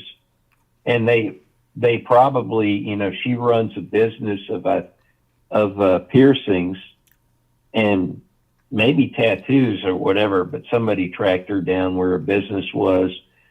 And she's in, this very much so in this darker than dark goth community of, the same weird kind of music scene and just people would get themselves plastered with piercings and tattoos and go into the really dark psychologies of life, maybe Satanism or things that bump right up against that, or violent, violent part of life, and live it as an art form at some level, and they do it, she does those, or they do these piercings and they go to these concerts where they're piercing their skin, and some of these people are being lifted off the ground, with these hooks in their backs, or their hooks in their chests, in their, huh? That's yikes. Okay. That doesn't sound pleasant. Yeah. Yeah, it's like a very masochistic, or more than that, self-torture, or self. Yeah. They're doing that at concerts. Yes. Yeah. There's this weird intersection with Kayla and probably Luke that they're not letting on. See, Luke has a weird piercing on one of his cheeks. I don't know if you noticed that, but apparently that's a Is it a up more by, difficult is it piercing. up by his eye? It's up near his cheekbone on, I think, his Yeah, 'cause right cheek. I thought that was like a mole or something. The little tiny. Yeah, I thought that was that's a a pierce- mole, or I didn't know what that was. Yeah. Yeah, that's a special kind of piercing, and she does that. Kayla does that. So there's a lot of speculation that he's into that scene way more, and that's what he's trying to deny, push himself away on television, in that interview, because he's afraid, of this association. If he's involved, let's just speculating, that he's really in this thing somehow. But the weird thing about them also is there's this guy Mojito that's a DJ or producer of these concerts that cater to these masochistic, gothic, satanic people that like to, dress up, do this self-torture stuff, go to play all this really, real hard sounding I wouldn't call it rock and roll. What's the Heavy metal? yeah, it's like a offshoot from that, but it's very kind of violent and wild. It's just antisocial. It's not I don't know. Yeah, some generation that grew up with it, seems to a certain generation seems to attract to that, to that gothic heavy metal thing. But this Mojito guy produces these small kind of concerts that are sort of satanic based or heavy metal based or masochistic torture based. They're doing these self-torture things with the hooks, hanging themselves at the concerts. It's just a really wild scene. And that Mojito guy, DJ guy, or producer guy also produced for the guy that was arrested in Los Angeles, the guy that sent the ransom. The ransom? No. Yeah. Yeah. He's a music producer of this crazy heavy metal, real dark. And somebody found some video of him, just jumping around crazy. You know how the heavy metal people do it, and they just Not too much. they're not but making any I sense. don't know. I can't I can't relate to. Yeah, I mean, like Yeah. some metal, like I don't know. I mean, I don't know that there's people that like heavy metal and they're not Satanists or anything like that. Yeah, but these are dark, gothic kind of. They dress up. They're body painting themselves. I don't know. It seems very dark and very. There's no. It's like chaos. It could be a phase that they're going through. Sometimes kids go through those phases. They're emo or what emo, right? A lot of kids go through that emo phase in high school, which is Well, kind this guy's in his. This is an older guy now. Yeah. That guy's in his 30s at least. Maybe closer to his late 30s. The guy that got arrested, he's in his 30s. Doing okay. this. Yeah. So he goes back much further in this type of music. But anyway, the point is, he's connected to Mojito, and Mojito has produced stuff together. And that guy from Los Angeles has come to Tucson to do a concert there. And then this connects back to Tommaso, Mojito guy, the producer that lives in Tucson. He has also produced or worked with Tommaso, who's also into this dark scene of music. Now, maybe not to the extent of craziness as these other people maybe, but they're associated this way, And this Mojito guy is the central character, DJ, music producer that produces or, helps promote for Tommaso, and then the guy and then LA. And then Kayla is involved with this scene also. And she is certainly tied to Luke way more than what Luke wanted to let on. And he's lying about his relationship with her and his drug use, because he said he hadn't been involved in drugs for 2 years. But then you look at his arrest record with Kayla, and it's less than a year ago, and they had drugs in the car, and they were selling drugs. The police, they had him under surveillance, and they were following the pattern of selling drugs, and they had a loaded weapon, a gun in the car. Yeah. So, this is not. Yeah, some could say his math is not, maybe he doesn't have good math skills, but yeah, it didn't look good. Yeah.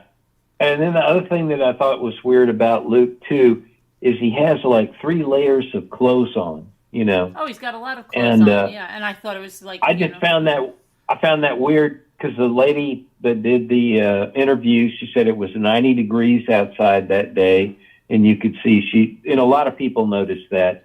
But that's, to me, like covering up yourself, like you're layering yourself, like you're putting protection. And isn't it weird that the guy on the patio, the perpetrator, he also was overloaded with layers? It's just it's just, you could say a total coincidence, but it is weird that if you look at the guy on the patio, he seems to be overloaded with layers, more thicker stuff than he needed to be wearing. Yeah, it seemed like a lot. I mean, it seemed like he was, very hot. He didn't need to have that many layers on, I guess is what I'm trying to say. He's trying to alter his appearance to some extent too. And then but the Luke guy is like sort of covering him up in multiple layers as if he's hiding subconsciously. That's the way I sort of interpreted it. Yeah, but I just keep going back to the CODIS system with him. Like, I think his DNA would be there. I don't know. Yeah. And then his right hand is swollen, So, well, anyway, he fits a lot of, let's just say, I have no doubt in my mind that he's lying in the interview and that he's still doing some illegal stuff. Whether he's directly involved in the Nancy Guthrie thing, I couldn't say one way or the other for sure, but I think he's still doing, he's not clean. He's covering up a lot still. And it is weird that he has this closer relationship with Kayla, who's in trouble and got arrested the day before he got swatted and is in jail now pending her charges. Well, it could also have something to do with his upcoming court case, because it could also have something to do with his upcoming court case, that he doesn't want to say certain things. Oh yeah, there could be, sure. I just don't, to me, he's covering up and lying all over the place in the interview. I just I don't have any doubt about that. That's why I would really like that. I hope that Dr. G will do he can do that now because Luke made himself a public figure by going on that news show. So Dr. G or somebody like him could comment just on that interview at least, you know, what he reads in the body language. But somebody really ought to do that, an expert in that, because I think that Luke guy is doing gave away a lot of stuff there. And it's just weird that he's tied in with these people that do connect eventually back to Tommaso, at least with the music scene, the piercing stuff with Kayla. I bet anything he got his piercing with Kayla. And I think he's covered in tattoos. I think you can actually see on the sleeve of one of his, I think it might have been his left side, but in there's an interview where he's shown by himself before the interview started. Because people were asking the reporter so many questions about him that she showed the pre-interview where he walked into the room and stuff. And I think he has some tattoos that go right down to his sleeve that you can see that he has tattoos that go right down to his wrist. And I did finally see this picture of the guy on the porch where they were saying that this guy, the porch perpetrator, has a tattoo on his wrist. And there is, again, I don't know if that's just artifacts from the enhancement, but whoever enhanced it and caught it, I have it played back to find the video frame by frame. But if that's not a total fabrication of an enhancement, that guy did have some kind of tattoos right up on his wrist, just behind the palm of his hand. You can just get a glimpse that there is some sort of tattoo ornaments there, that's there on his wrist. You can't tell what it is or anything as far as the images or anything, because it's just a small snippet, but it's enough to know that this person has tattoos right down near its wrist, assuming that is not something somebody fabricated. Yeah, you never know. Perpetrator. Yeah. And if that's true, I think I saw in the interview, and this is another reason why I think the Luke guy's wearing long sleeves, is he does have tattoos down there, and I think I saw part of a tattoo on, at least on the left arm, I believe, but maybe it was both. But I thought I saw a glimpse of tattoo on him too, which is interesting. But if it was him, I think they would have probably found something by now if it was him. I don't know. I just think he's been on their, the radar for. The thing is, they may know it's him, but they don't have enough to arrest him. They think that it's him, and they have a lot of circumstantial evidence, and they got some plans to keep following and keep building the case. They're waiting for stuff to come in, like maybe on his phone. In other words, they're going to try to build a big case on the person. And apparently this happens all the time with the crime stuff. At least I hear people talking about this all the time in these other recent cases that people are talking about, the crime story, people that follow this stuff. They say a lot of these cases, the police think they know who's done it, but they're trying to they're waiting for more evidence to come in, or, things are pending and they need that to build the case. So they're not going to arrest them yet. They can use it to connect. That would be the only reason why I would think they haven't arrested him yet. There's something they're trying to still follow on this guy, and they've got him, he's not going to get away. So, they're able to pick him up at will when they want. But Yeah, I'm not. I don't. I really don't know whether Luke has anything to do with it or not. But I do think he's still involved in criminal activity, and he's covering that up in that interview. And it just, there's this weird tie-in with that dark side of the community in the music, scene that Tommaso and apparently Annie, maybe on some level too. Oh, somebody had a snippet. This was wild too. I saw today in the news. Somebody had followed Savannah's interviews, and they found a snippet of her talking about her college days when she was growing up, and she talked about, it was at some event, and she said, "Yeah, I was kind of a loser, an outsider. I was into the goth thing myself," and she mentioned her sister being involved in it too. Maybe, and sort of maybe emphasized that maybe her sister was in it more than she was.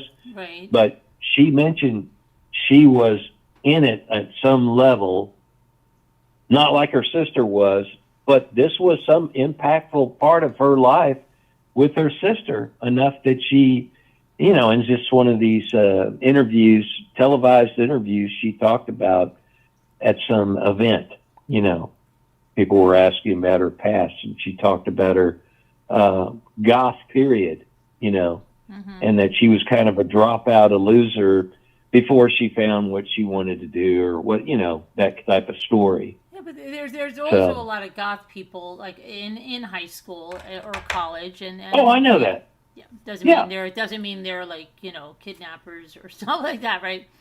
Oh, no. Oh, But this stuff with Mojito is a lot darker. I mean, you got to look at the imagery with the music. Yeah, definitely. I mean, there's all kinds of levels. Yeah, there's some people that are just dressed like that, and a lot of black, like a Carolyn, Morticia Adams. Well, I mean, there's a lot of artistic, violent imagery, going on with this. Like, the art form is sadism, masochism, self-torture, I'm sure murder. I mean, these are all the violent sides, or the dark side of humanity. That's what sort of their artistic form is a part of, or celebrating, whatever you want to call it. I mean, Hi, Margaret. that's the impression I get. Hello. Hi. Do you have anything you want to weigh in on this? Okay. So what this gentleman is saying is the two people he mentioned, okay, yes, they're into dark stuff, but they're also meth heads. They're also what? They're also. You don't know. They're into meth. That's the drug meth. that this man and this girl, okay? And now a lot of people know what meth does to you and how people act. Just depends on if you've been around people or you've been through classes to see how they act. So I'm just curious. How do you know that though? Okay, I work on a military base. Mm-hmm. Okay, I used to hand out weapons to soldiers for almost 20 years. Okay. So you go through all those classes, okay? Because you have to recognize if they're on this or that, and you can't give a weapon out, okay? And you have to report it. So there's signs they give you when you go through classes and stuff, okay? Okay. So just because they're in the military doesn't mean they're clean, okay? Any branch, all right? Okay. So, like this gentleman said, he's in layers. Yeah, he could be covering up scratches or whatever.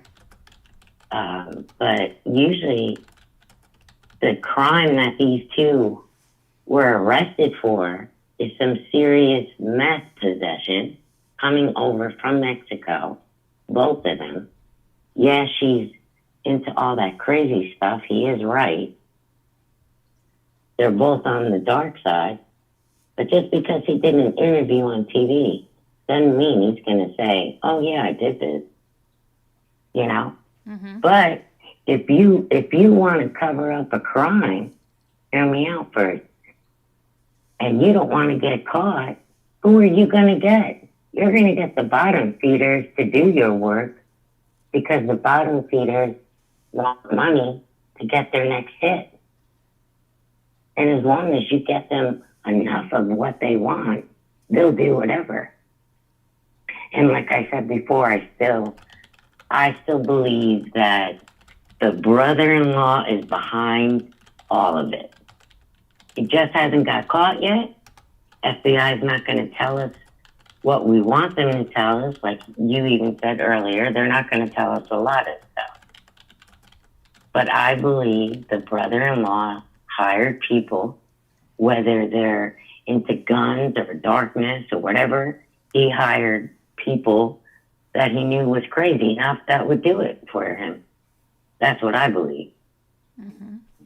That's your opinion. Because like this, but like this gentleman said, you know, you do have homeless people and they do that to older women.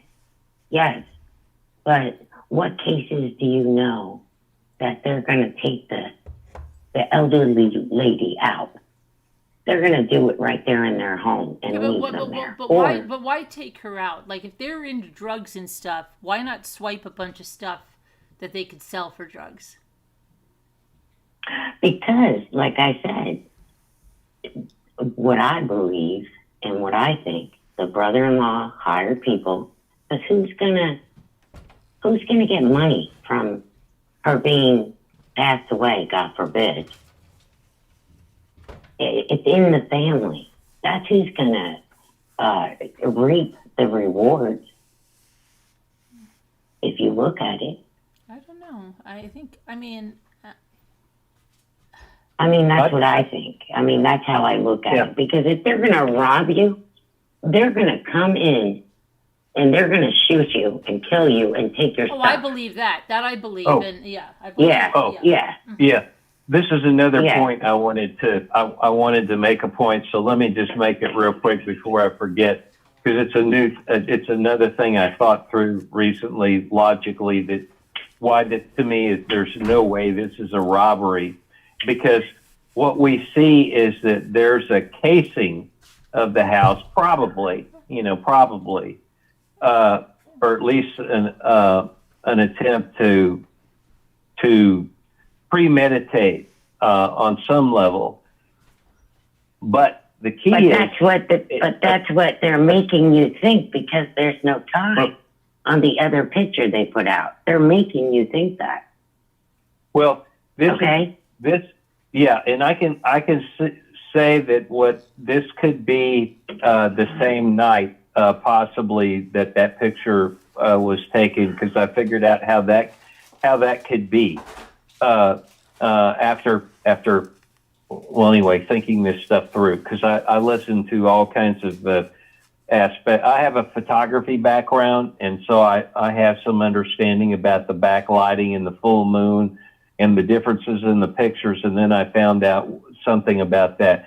But I just want to finish my point here on this other thing, is that the reason why I don't think this was a robbery is because these people were coming in that night in a careful way, and she went to play games over at Tommaso's, and up till whatever it was, 9:45 at night. Yeah. So if there were robbers in the area casing her place, and if this was a pattern that she did normally, but regardless, that's when she's gone. People that rob, that want to rob houses, want to rob them empty. So they had the perfect night. They had hours to go break into her house while she was gone over at Tommaso's. So that's one reason why it doesn't add up to me at all that this was a robbery. Because they want to make the public think it was a robbery. Because if you look at both pictures, especially if you're a photographer, you can see the other guy is wearing a different jacket. It's not the same jacket. I mean, I believe Yeah. it was planned. It was all planned out. The guy who went to the front door acted like he didn't know there was a ring camera there, which he did. And two people were in the back at the back door. Because what 84-year-old woman, even if, like I said to Carolyn before, even if he pulled in the garage or he didn't pull in the garage, he pulled right next to it. There's no 84-year-old woman out there that only takes 2 minutes to walk into her house. Well, If you're now getting leftovers, yeah, this is where you have to, this is one of these cases where things get repeated over and over and over, and that's not the actual, necessarily the accurate timeline. And this is where you have to go back and listen to the actual news conference, because this is one thing that I see repeated all the time, this 9:48 time that the garage door is opening. But if you find the original interview with the sheriff on that, he says that's basically an estimate, that time can vary widely. It's not a certain time. That's an estimated time. So it could have been, the way he words it, it could have been 5 minutes off, 10 minutes off. It's not like they're trying to pinpoint it, but the media has jumped on that and interpreted it one way. That's not what he said. And this just drives me crazy, because if you're just saying it one way, that's not what he said, then you're going to get everybody off on the wrong track. And they don't bother to go check it. But this is one thing I've taken the trouble on that bothers me a little bit, because that time can be off by quite a bit. and you're right. You are right about that. But have you ever thought of this too? A person could have been maybe 3 doors down from her, but facing the direction of her garage to open it. You don't have to be that far away with a garage opener to open it. Did you ever think of that? Yeah. Well, yeah, like a garage opener. You can open it a little ways before you get to the house. You know what I'm saying? In certain ones. Yeah. Yeah, I've seen range. You could get about 100 feet on them. I mean, I've had a garage door opener that you could start pushing 100 feet away and it would open up, close. Yeah, my father's in Florida would do that for me all the time. So who's to say that the son-in-law didn't open the garage around that time or that flexible time he's talking about and then shut it, but she never came home. You know what I'm saying? I believe. Oh, well, she came home. She came home because they have the ping on her pacemaker inside the house at two something in the morning. So you remember, they have an actual physical ping on the watch and the router, whatever's inside that home. So they know she was in the house at 2, whatever it was, 20 something, or, you know, there's 2 times. There's the time when the pacemaker was communicating, and then the time when it lost communication. So that is tied to that house. So she was in the house at that time. So it would make no sense to take her away, you know, I mean, it doesn't make any sense to take her away when you're dropping her off when her pacemaker is there at 2 something in the morning, you know, before she, Unless they got into an argument and something happened at the house and they brought her home and then they went back and got her. I mean, you never know. Because even though she has a pacemaker, her daughter left Arizona and went back to New York. They all know, all those kids know that she is not alive, especially with the pacemaker. And that the cardiologist, they're going to know when she actually passes. They can tell that with their machines. Well, if she's connected, she lost the connection with the equipment to be able to communicate. So from that night, Yes. unless somebody can find her body with her pacemaker still there, then they could try to reconnect it. That's what they were doing with that helicopter flying real low, was to try to find her pacemaker and reconnect so that they would know where she was, but they never, did. They couldn't, yeah. But I did listen to a cardiologist, and the way this lady was saying, they can tell from the patient when they have a heart attack and they die instantly, and say they don't find their body like a year or two later, but they know on the machine that they have in their office when that pacemaker stopped and when the person died. Well, the pacemaker the pacemaker communicates wirelessly with another device before it goes to the doctor. So they can't find that information out unless her pacemaker reconnects to the internet again. All that stuff is sent over the internet. So when they pulled her body away from her watch, when they took her body away from her watch and her internet connect signal, those are set up to work with her pacemaker. In other words, there's a serial number on her pacemaker, and they're designed. They work with it. So you have to have the pacemaker, and then you have to have your watch or your wireless thing to connect to it inside your house too. The pacemaker cannot send a signal strong enough by itself. It has to reach something close by that then retransmits the information. Oh, okay.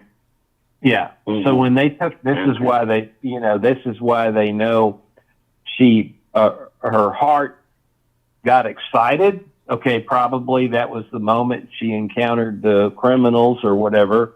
That's there on the pacemaker, something there. They're not telling you any detail. I'm sure if it's not a heart attack, because they would have said it would. I don't believe the police would lie about that. But anyway, she had something that showed that she got excited. With the pacemaker recorded something, but then within that same time frame, they were taking her away, so it lost the connection. So it can't say what happened to her. It's potentially, maybe she was in the process of dying right there, but she was being moved away from the signal device to be able to tell what happened. So all they know is, her heart had a reaction that probably was not a heart attack. They're not telling you what it was, and then then they lost contact with it. But yeah, my problem with the Tommaso thing and all that kind of stuff is that I cannot figure out. You got to have a motive, and I can't think of a good motive why he would want it to kill his mother-in-law. There's nothing Money. there. People do stuff for the craziest things, but mostly money. It could be a control thing. Well, I know that people could come up with, I'm just saying from my own logical, just the way I think about it. I know other people think differently, but I would just, if it was money, I would just get on the phone to Savannah and say, hey, Savannah, we need $1 million here. We're taking care of Mom. We need the money for whatever I got, whatever. Savannah could just wire him down $1 million, no problem. I don't think money is an issue. But you don't know what's behind closed doors. You don't know if Just because Savannah you have a sibling with a lot of money doesn't mean they just want to give it to you freely. She's gonna, Some because of if them, you, don't want to give it to you, or they have it invested and they can't give it to you, or they're just they got that way because they don't give out their money. I don't know. but there's if you don't think the FBI has crawled all over their finances by now, Oh, I'm not saying. that's what I'm not you know, saying he wanted. yeah. I'm just saying, Yeah. just because you have a sibling that's got a lot of money doesn't mean that you're going to get on the phone Well, with right, them. yeah, And you're gonna, but you have to have a need. Yeah, usually people aren't going to kill for a need for money, and the fact that she's 84 years old and has extreme serious heart condition, she's likely to be dead within a year or two just on her own. She'll be lucky to live beyond 2 or 3 more years, really and truly. And somebody that already that condition at that age, just look up the statistics on it. So that's none of it adds up logically to me at all. I mean, they're going to collect on her Okay. very short time frame, and No, and they won't. They won't. You have to look that up because a judge has to wait 5 years for her to be no, dead. I think Some he judges will wait. I think he means if she died by natural causes. Yes, Oh, right. yeah. She's going to be Well, dead yeah, anyway. you never know. Yeah. Oh, that's uplifting. Well, you know, I mean, God Well, forbid, but Well, okay. and the other thing, So it would be so easy to make it look like an accident there. I mean, really and truly, they could easily, he could easily perform it himself in the house or something with her there, and make it look like an accident, like she fell down in the shower and hit her head. There's all kinds of ways you could, I think, make somebody Yeah, at that but some age people- with her balance. Yeah, with her balance But some issues people- and all that, just to have it look like an accident. In other words, have the people go in that did this crime, that perpetrated this crime, that targeted her, just have her kill her inside there and make it look like an accident. I mean, if you're just trying to get her, you know what I mean? I mean, this is why I lean. This has to be almost certainly something like a targeted hit that they want to disappear her body for some reason too. And you're not by doing that, you're not getting any benefit with life insurance or anything, because just like she's saying, the laws are that you have to wait so many years before the person can be declared dead and you can collect on him, all that kind of stuff. Yeah. So okay, so did you see? Yeah.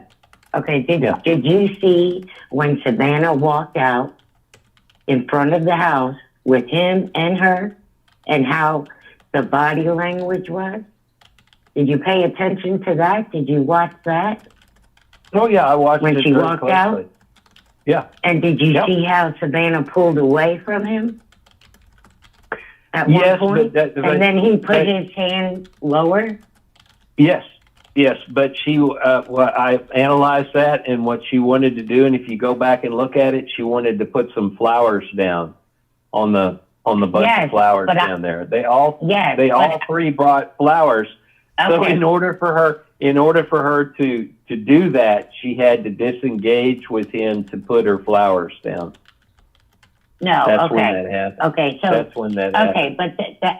but we're in what, 37 days now? 33 days? How many days now? Yeah. 37. They do this now. And if you look at it, she's doing it right before she leaves. And oh yeah, they're trying to send a signal. They couldn't do it. They couldn't do it the third or fourth day when people were putting flowers and even go there and thank people. You know how many missing people are in the world? And this, don't get me wrong, I feel bad that this lady's missing. But this is media out the butt. You know how much money everybody has made from this? Oh, yeah. I mean, come on. Now, it's died down now. The people, because, but they're still making the money over there. Oh, well, they are, but it's died down a little. It's died down a little, but the ones that are there are still making fairly good money. Okay, but if they wanted to make a big show out of it in production about that, they would not have waited to the very last minute before she left, and the street had already been cleared with the no parking. There was nobody there. The only people that was there was News Nation and Fox guy were the only, and I think it was really the News Nation guy that got the video. But what I'm trying to say, what I was trying to say is, okay, your mom is missing. Okay, why didn't you come out 3 days or 4 days after? She did it 34 or 35 days because the media is hounding her now, saying bad things. Because there are. You know how many people go missing in the world in one day? In the United States in one day. People go missing. Oh, I'm sure dozens probably. Yeah. Yeah, and they don't get the media. Even the Native American women don't. Big time, they don't even get it at all. This lady could have came out. She could have came out 3 days. It's just like Carolyn said. She is not Elvis. She could have came out the third day and stood in front of her mother's house and thanked people and did it in a natural way, not on whatever she's been going on. I think the ransom notes are all fraudulent. That's just. I knew that was. That was just a distraction to take you. I never believed that, but she didn't have to go on Instagram. Yeah, she could have went right in front of her mother's house. Yeah, but they were locked in to having to do the ransom thing because there was some things that the FBI and them thought they had to be involved with on some level. So she had to play a role with that in the beginning. If she didn't take that, there must have been something in the notes. Now, I'd like to know what it is that's in the notes. Okay. That's one thing I've tried to research that I can't find. They're not telling you. I'm not talking about TMZ. I'm talking about the KOLD station that's local. And that tells me that might be somebody related to the crime, because they did contact the two local stations before they contacted TMZ. And those notes got to them, and supposedly something in those notes identified them as the perpetrator that wrote the note, because they put something in there that the news station and the FBI and I guess the sheriff are all saying that indicated that they had inside knowledge, but they don't tell the public what it is. So, and I question that. I want to know what the hell it is that they did say in those notes that made them think that, because it's what's been rumored. What's been rumored is that there were two things, that the Apple Watch, she had an Apple Watch that was left there, and that the one of the floodlights was broken. Now that's been rumored that was what was in the notes, but I can't verify that's ever been verified. That's just rumor from some reporters, but to me that's not good enough. You can't, that could have been found out about the broken floodlight outside could be seen, and one could probably guess on the Apple Watch thing, because she's worn it in other video that she's been in. In other words, when she went out on camera places, she's seen with her Apple Watch. So there has to be something more there. Otherwise, the police and the FBI and everybody's been lying to everybody. Okay. Because that can't be it. Well, so, yeah. I don't know. I don't believe the sheriff. I believe that the sheriff is just doing this for publicity and his show, and he shouldn't even be a sheriff, because if my mother was missing and the FBI told me not to put money up, I'd be like, forget you people. I'm doing it. but I wouldn't. She didn't even put anything up. Okay, forget ransom notes because you know they were all a joke. I mean, just if they're going to send a ransom, they're going to do it to the police. They're not going to send it to the news stations and that. They did that for a distraction. Oh, pay attention over here so you don't look over there. You know? Right. But That's what I it's believe. true. Well, I do think that the ransom notes were never to collect ransom, but I do think that maybe the criminals that perpetrated it with the KOLD news station and that there, because this could be part of the crime of revenge or retribution or to pay back.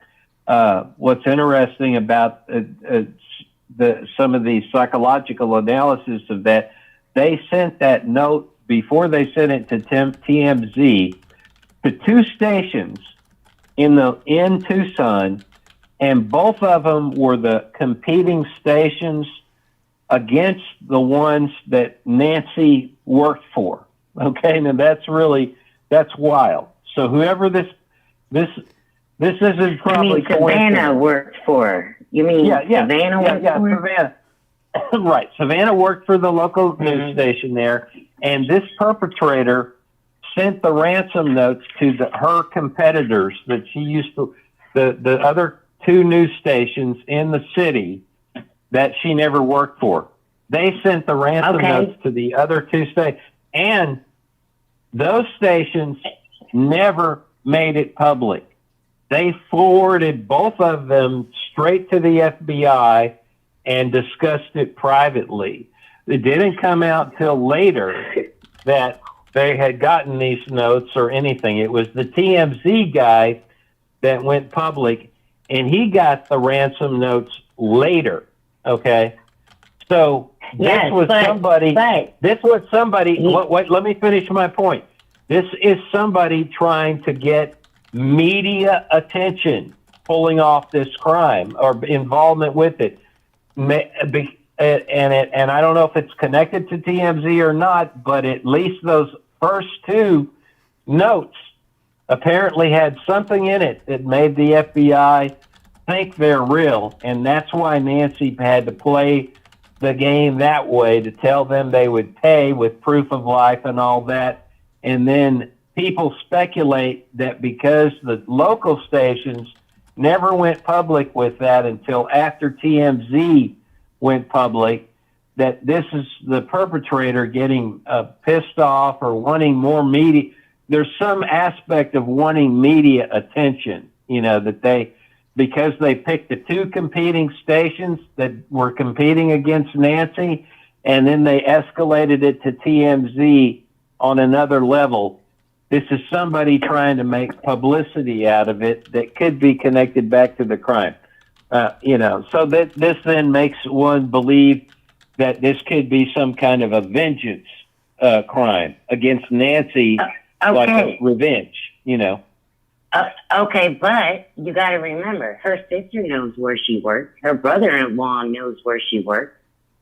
They all know where she worked. Okay, it's not unthinkable to think that it could be somebody in the family. It really could be, because TMZ were the first people. He kept reading them off every day. He was getting a kick out of them. Oh, yeah, the other two you didn't really hear that much, but you heard later. But also, there's things the sheriff has said and has gone over it and said the wrong thing. And honestly, I believe the FBI knows a lot more than the sheriff does. And they're not going to tell you. Yeah, and I bet you when it does come out, I bet you everybody's going to be shocked.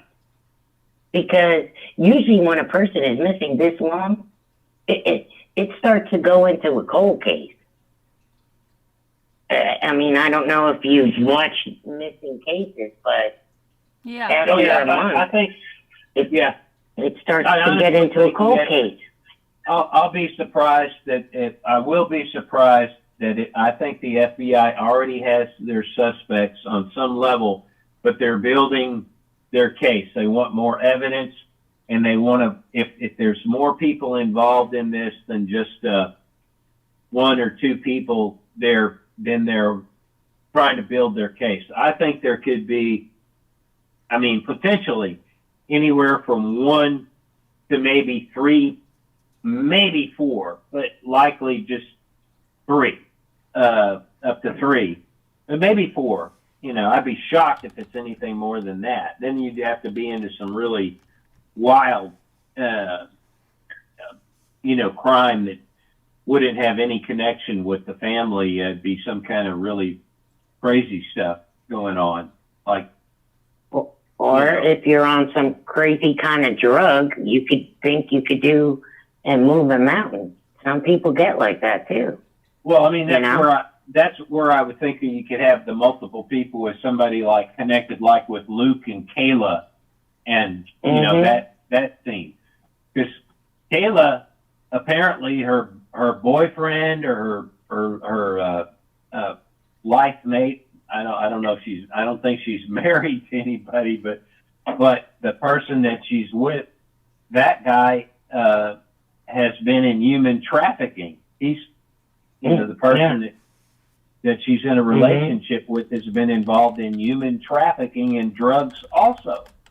And he got, and apparently he got arrested and prosecuted for killing an old person on the highway. Ran over somebody. I think he killed them.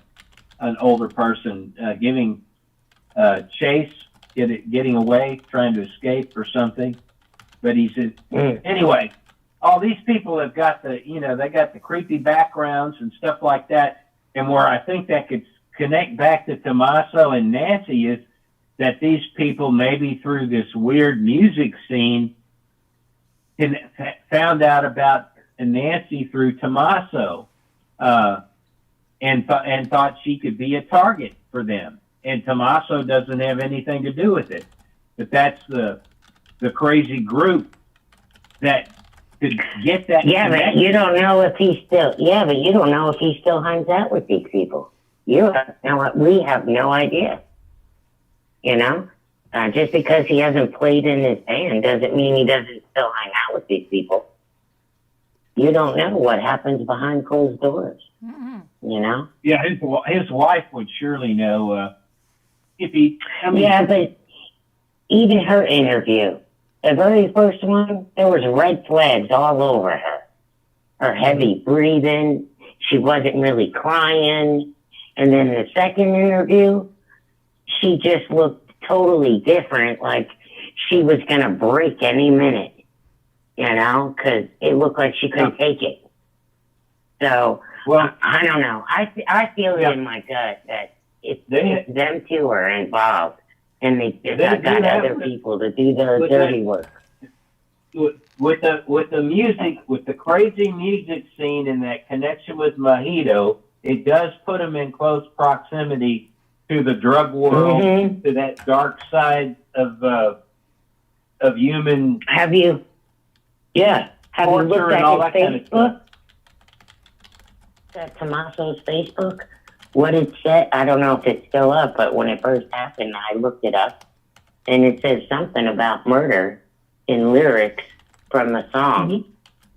Yeah. So, I don't know. See, to me, it wouldn't be surprising at all to me for Tommaso to not have any idea that, it's through his context, his underworld connections, that he's not really a criminal or a bad guy. He's just into this dark scene, and his wife is on some level, maybe too, with him on this. But they're innocent with their mother. But those other criminals have the proximity to know that this is a wealthy family that gives them the link, to commit a crime, because they're all into this sacrificial weird stuff. You could have some crazy, half crime go off that way. But yeah, I mean, you're right in that respect too. And then you got to think of it too. Annie was taking care of her. Annie was doing things for her. So you don't know if Annie and him got to a point, oh, she's a burden. I don't want to do this anymore. All she wants to do is talk to my sister. And could be jealousy. You never know, man. Well, but the way to do that is just to wait 2 or 3 years when she dies anyway, or scare her to death and have her die a little sooner, or make it look like an accident. I mean, now, if you look at it, you don't want to take her away in the desert. Yes, but if you look at it to get back at another person, whether it's a brother or sister, and you're not getting the attention, some people will do some crazy stuff. And who's to say she wasn't thinking on that page, hey, I'm going to get back at you. I don't get the attention that you do. You don't know that's that. Where I think you got some wacko that is obsessed with Savannah and saw this media event that they produced on NBC nationwide in November. This is a big thing for her. It's focused on Savannah and her life. Yes. So but she was on Good Morning America Live. Well, right. So you have somebody that would have, if they're angry at Savannah in our political climate and everything, she's involved in a lot of controversial stuff herself, and her mother was politically, socially an activist in her own community. So you could have somebody going for vengeance. That's my theory anyway. That's mine. I think there's some retribution, revenge, and this is to get at Savannah. Oh yeah, I believe it's to get at Savannah. I just don't think it's that whoever did this, they planned it. They were planning this for a minute. And if you think about it, okay, she was on the show in November. Who's to say they didn't plan it in December and then wait and then do it?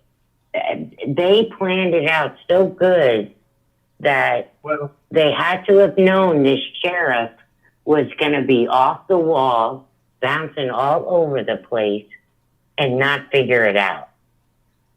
And people like that know that are from that area. And they know the community. Whether they lived 8 miles away or 10 miles away. I mean, if you look at it in that view. Because look, the sheriff is just crazy. Bonkers. He shouldn't even be a sheriff. Well, hopefully the voters have seen what a disaster he was in handling he didn't put his experienced detectives on this case that had been reassigned to other departments. He should have moved them over immediately because the crime scene is a disaster. It's been that way for a long time. They better have good evidence on the inside of that house, because it looks like everything they've done on the outside is so contaminated that the defense is going to have a field day with the case. There's going to be a lot of evidentiary problems with any kind of evidence that's on outside. So, there could be, but there could be a lot. I mean, there's a lot we don't know what's inside, what they could piece together stuff. To me, if you look, I looked at the drone footage when the attorneys came out there to go over the case with the supervisor of the crime scene or whatever. They had the drones up, and you could see them walking around the outside of the house, going over the case. So you could decipher a lot by watching from that. Because usually prosecutors won't go out there unless they got like a link that they're going to link it to. Right. And there was a prosecutor out there, 2 of them. Right. And a lot of people on TikTok and even YouTube, not Caroline and them, but some people, oh no, kidnapping is not federal. Yet they have to go cross state lines. Kidnapping is federal. Yes, always. It's a federal yes, federal yes, attorneys yes, there. Yes. Yes. But these There people were saying, federal "Oh, no." attorneys. There were Yes. U.S. attorneys there. No, I knew that. I knew it when I saw it. Yeah, but I'm saying people that I was seeing talking. Well, on so TikTok there's a and lot of stuff. people Oh, no, you they have don't know to- anything about the legal system at all.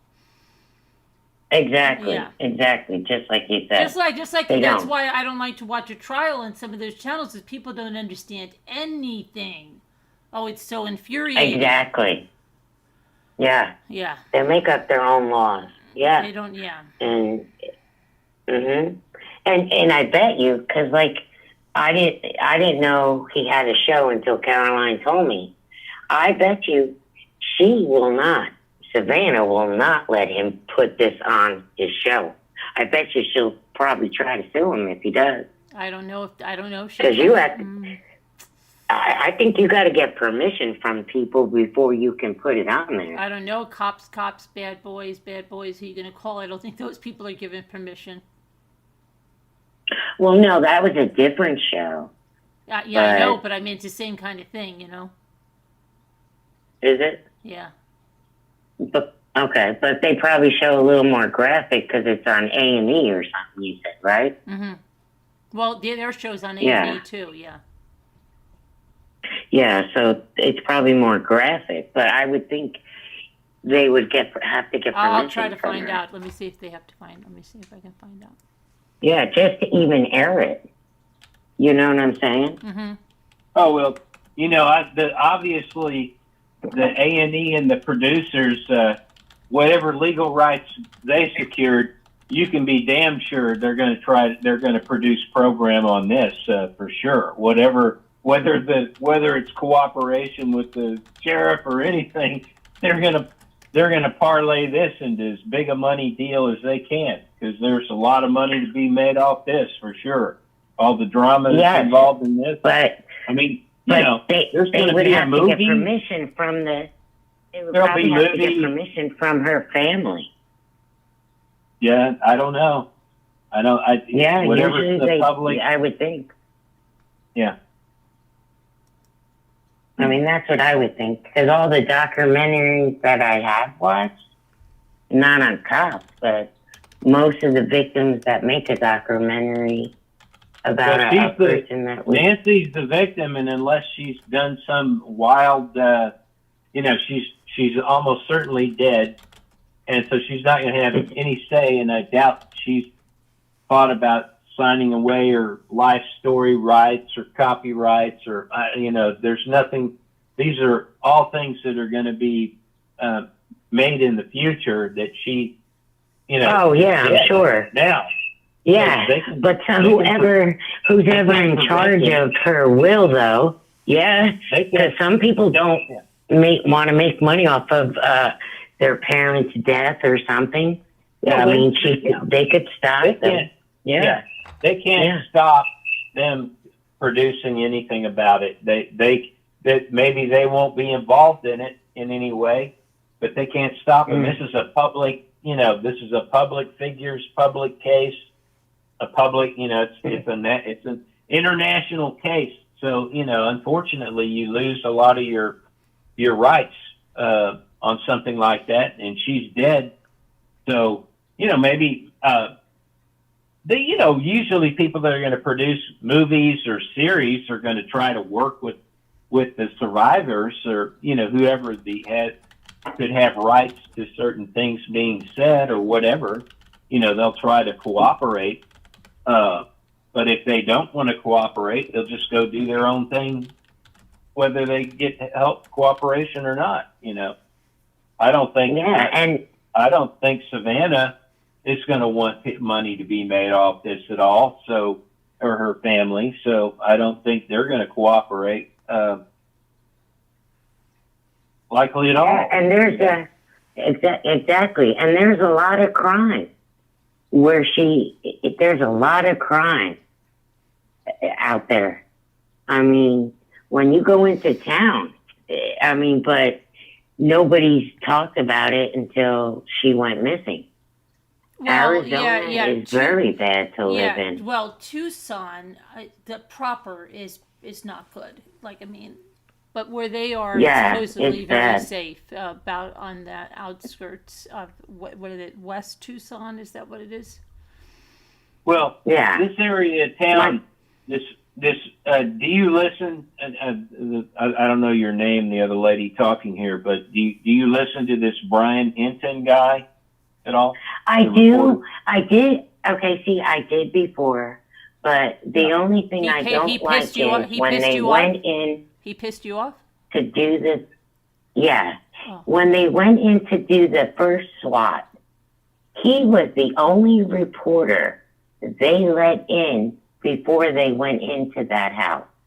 And I thought that was kind of messed up because you had all these other people bigger than him and they let him in only. And I watched that live and I thought it was kind of funny. And I thought to myself, somebody's paying him good money. No, He was the only one that knew where it was. Nobody else knew. Yeah, all these guys have sources, and I'm sure a source that he had that the others didn't have tipped him off. I was there the night that I was there in JLR's stream that night, and Brian parked right in front of JLR. All right, Brian Hinton and JLR were side by side. You know, they were just parked in the same, just a few, you know, one in front of the other. And JLR was sitting there, and it was, I think, raining that night, and the rain was coming in. And then all of a sudden, and JLR was trying to decide, because the police misdirected everybody over to that neighborhood. That was a deliberate misdirection by the police department. They all went over to this other neighborhood because they thought the SWAT was going to take place there. And then there was a notice of another SWAT that wasn't that was being set up, but this one had already been announced first. So it was a gamble. Everybody went to the one place, including Brian and JLR, and were sitting there for at least a half an hour to an hour, somewhere in there. And then all of a sudden, Brian decided to go. And JLR talked about it. He said, I wonder if he's got something, you know, I wonder if I should follow him. You know, I mean, I think he might even have said, what do you think? What do you think? You think I should go or not or something or whatever? And he didn't. He didn't go to the other place. He decided to gamble and roll the dice and stay there. But he knew Brian was leaving. So what he should have done was go with Brian, you know, go to the other place. That's why he got in. But I do think it's very possible that Brian got a tip from, but they all did. They all heard the other location. So, you know, Brian just for whatever reason. He was behind the cops' cars. He was right where the action was. He wasn't where JLR was sitting. Yeah, that's because he was got there past that before cop car. Well, he got And there they let before him all the stay SWAT in. position. Yeah, he was in there before the SWAT position. And when they do SWAT, have you ever seen them do SWAT? Even if you're a reporter, they don't let you by the house. Anywhere I live, I've never seen that happen. He was just barely in the perimeter, and he was not right next to the house. He was like three or four blocks down the street. They still had a perimeter up. He just got into an inner loop. But if you notice, he still didn't get into the inner zone. And they had a drone up where you could see all the car lights and the cars stacked up. I mean, that was a huge police force that went in there. I mean, there must have been 30, police and FBI cars and then you got the SWAT and the forensics. So that was a huge caravan of, and he was not able to go in where they all went. He was still blocked out. But yeah, he got into a little. He got in, but anyway, it doesn't matter. I mean, he was. Anyway, so that's why you didn't like him or whatever. That's neither really here nor there. I just think in this interview that he had in the interview that he had with the lady today, that you should watch that because she's lived there a good part of her life. She's raised her children there. She's been in that neighborhood for 20 years. And what she said, that little area they live in is very static. It doesn't change. There's hardly any new construction or building. Everybody knows everybody, and that's a safe area.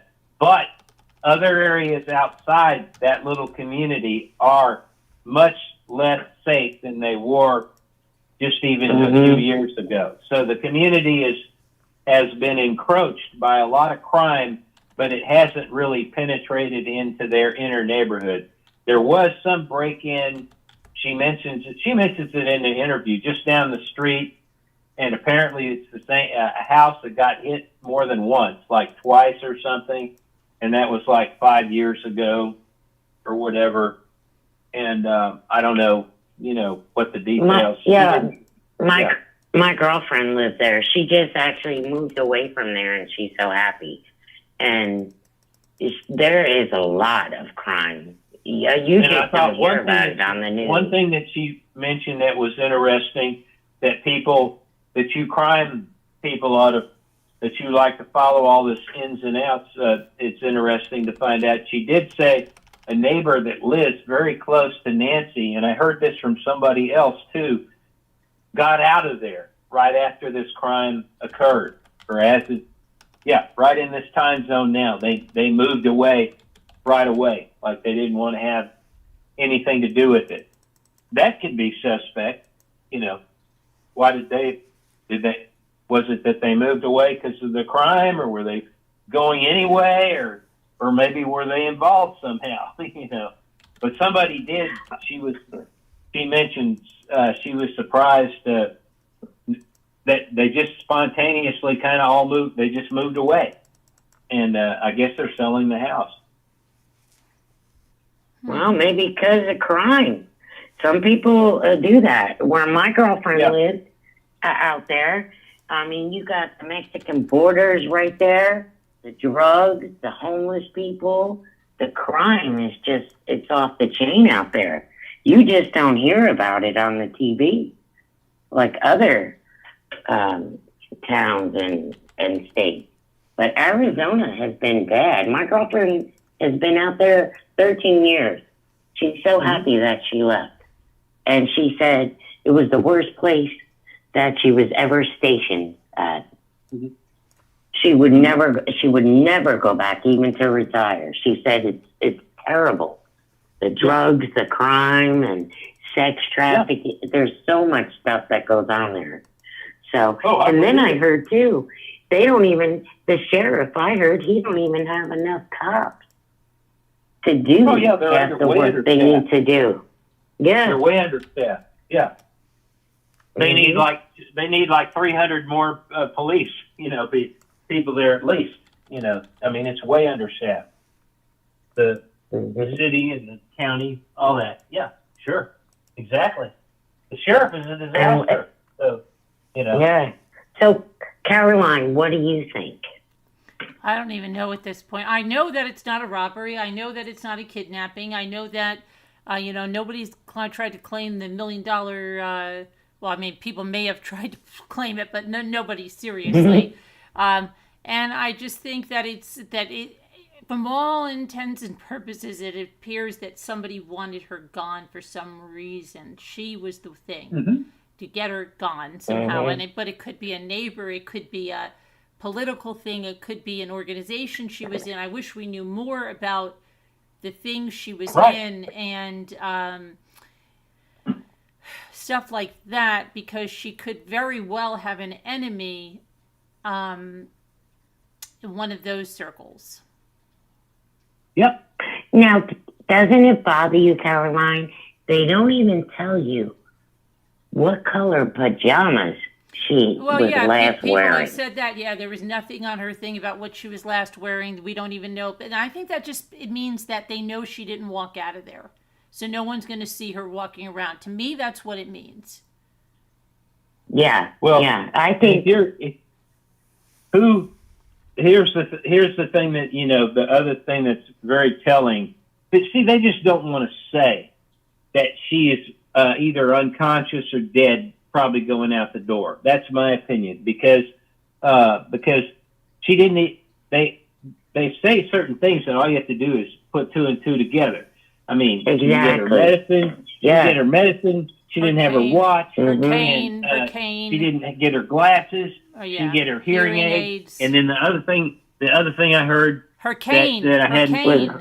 Yes. Her cane. cane. Yeah, she didn't have her And cane. Oh, and guess what? No shoes. Right. Her shoes weren't. Yeah, there. right. So Yeah, what so the right hell? there. They tells know you. they know she wasn't walking out. They know that. Yeah. They just Yeah. haven't said it. I believe, in my opinion. My opinion. Yeah. Mine. She's just Yeah. going out to a burial ground. That's where she's going, to a burial ground. You know, wherever they're Well, going to they dispose of the say body. they say that 90. What is it set? If they take you out of your place, 90% you're not ever going back. That's why they said fight like hell where you are, even if you're going to get killed.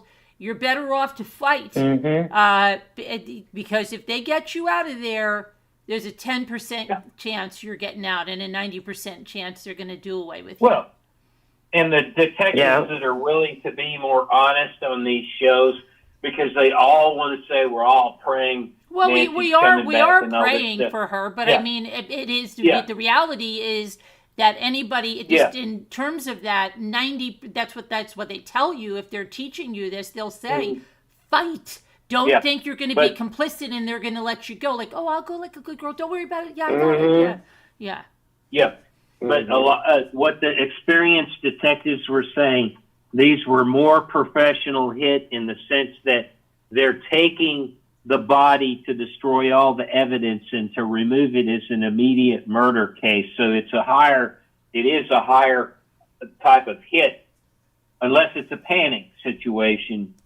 Then it would be just to kill her and leave her body there. You know, in other words, they can destroy all the evidence. They can destroy everything on her body, all that kind of stuff. Oh, yeah. Yeah, DNA, if they put her in water. But like we just said, when they don't tell you what that person's wearing, they knew she wasn't alive that first day. And that's what I believe. Mm-hmm. I believe she didn't even come out of that house alive. I believe she was already passed away. Yeah, I think that's probably right. Yeah. Yeah. And I believe I hate to say this because I wish her family does find her, but I don't think they'll ever find her. But I think they'll find the people who did it because criminals are not smart. Either Google's going to get you or they do something dumb and talk. Mm-hmm. Yep. That's what I think. Go ahead, Caroline. Finish what you're saying. Oh no, I was just Linda's like, she's 84. What does she do? I was saying to Linda, there's a lot of 84-year-olds that are very involved with life and clubs and things. Okay, I have a brother that's going to be 81. He travels all over the world. 84 is not the end of. There's people that play 3-4 sets of tennis is 84. She wasn't, but she doesn't mean that she wasn't involved in social clubs. It doesn't mean she wasn't involved in political things. It doesn't mean she wasn't involved in, she could be involved in a lot of things. My aunt drives at 100. Jimmy was just down to see her. She said she fixed something on her car. Oh, gosh. Anyway, but yeah, I know it sounds so old to people, but maybe, in her circumstance she was, but 84, I know a lot of 84-year-olds that are, look, isn't Martha Stewart and stuff, isn't she up there? There are people, so so even if she wasn't walking that much, she still could have enemies with civic clubs, or I don't know, she was whatever. Yeah. I mean, you could rack your brain forever. You're never going to realize what it is until we actually hear the Look truth. at Cher. Cher's almost 90, right? Yeah, Cher is Yeah. almost 90. She just had a birthday. Yeah. Yeah. And look at her. She's been around, Yeah, what, I think 8 I decades? can.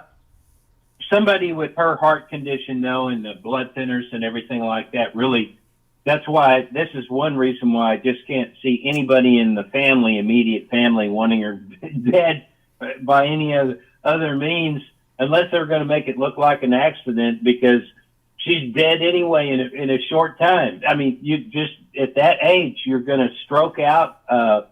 The blood thinners are very hard to keep. The fact that she's left at home and she's got a balance issue already with the cane, having to use a cane, and you know, she was deteriorating fast physically. She was mentally very alert. Lots of people are like that at an older age. They're very alert mentally. There's nothing wrong. They don't miss a beat. They're in perfect shape mentally, but their physical body, has given way, and hers already had, because she was obviously suffering from too much fluid buildup, like edema or something. Edema. She was very short, over 150 pounds, and you could just see looking at her that she had a lot of fluid buildup. If you looked at, and that's a sign of the serious heart condition that she had, and the fact that she had to be on blood thinners, and that means usually a nurse has to come out. I don't know how. Usually it's weekly or bi-weekly or whatever. It depends on the thinners, but she has to go get her blood checked, the thinness of the blood, and to monitor the medicine and all that. And she already had the pacemaker in. So, this is somebody at the end stage of life, really. That's why I don't, this is why I can't. Well, you don't. Yeah. You don't know that. I mean, yeah, she might have had fluid in her legs and all that, and that's because she's not walking around and being active. I mean, my girlfriend's dad, he has a pacemaker, Yeah, and he survived. My grandfather I lived mean- to 101 and a half with a pacemaker. He got it like 95, and they even changed it, or 90, or he didn't change the batteries Yeah. at 95. Yeah. Pacemaker doesn't mean, actually, So a look at that. pacemaker can help, you live even longer. Yeah. Yeah. It Exactly. doesn't mean that, it's, you're on your way out. My dad, No, my the dad other lived stuff for, is my dad lived signs of almost heart 20 years. problems. My dad lived almost 20 years with a pacemaker. And that's a long time. Yeah. And yeah. That is. Yeah. So it's like that. It doesn't mean you're on your way out with the pacemaker. Now, I was worried about that she's not able to walk, because I don't understand where that's coming from. Is that from like rheumatoid arthritis or That's a heart something? condition. That's her heart condition. Well, yeah, Her when heart they don't is weak. walk, yeah. With her, Well, you have yeah, balance. and you built up fluid. Yeah, her equilibrium's off with balance Well, issues, and then like the your pace- legs will yeah. fill up with fluid. Because not always. Not. He mentioned the name. Yeah. Not every person. No. Everybody is different. Yeah. Right. Yeah. I think he said the word, but if you Yeah, don't edema. walk around, edema, and you'll get that fluid in your legs. And if you look at it too, her blood is real thin anyway, because one picture that they keep showing of her in Savannah, it looks like she's got a big bruise on her arm where her Apple Watch is. It's not. It's because her blood is thin, and she must have hit her arm, and she bruised. They bruise easy, Yeah. But, she could walk. You could see it when she was on the Today Show. She just couldn't walk that far by herself. Yeah. Yeah. And you're not getting a walker on gravel. That's like pulling a horse through sand. You're not going to roll a walker through gravel. There's no way. So,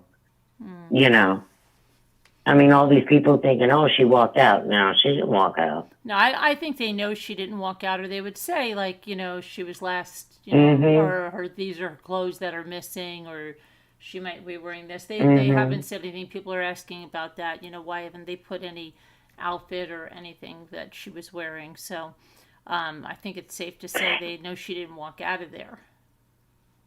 And then the question you have to ask yourself, okay, she's got two daughters. Whether this one's got money and the other one doesn't, or this one does and this one doesn't, why didn't she have a good security system? That makes no sense. No, it doesn't. It really doesn't. That does not make sense. Makes no sense. No, it's like, it's crazy, I mean, and like you were saying that here's the thing. Here's probably, this is what's been said about her. Extremely independent.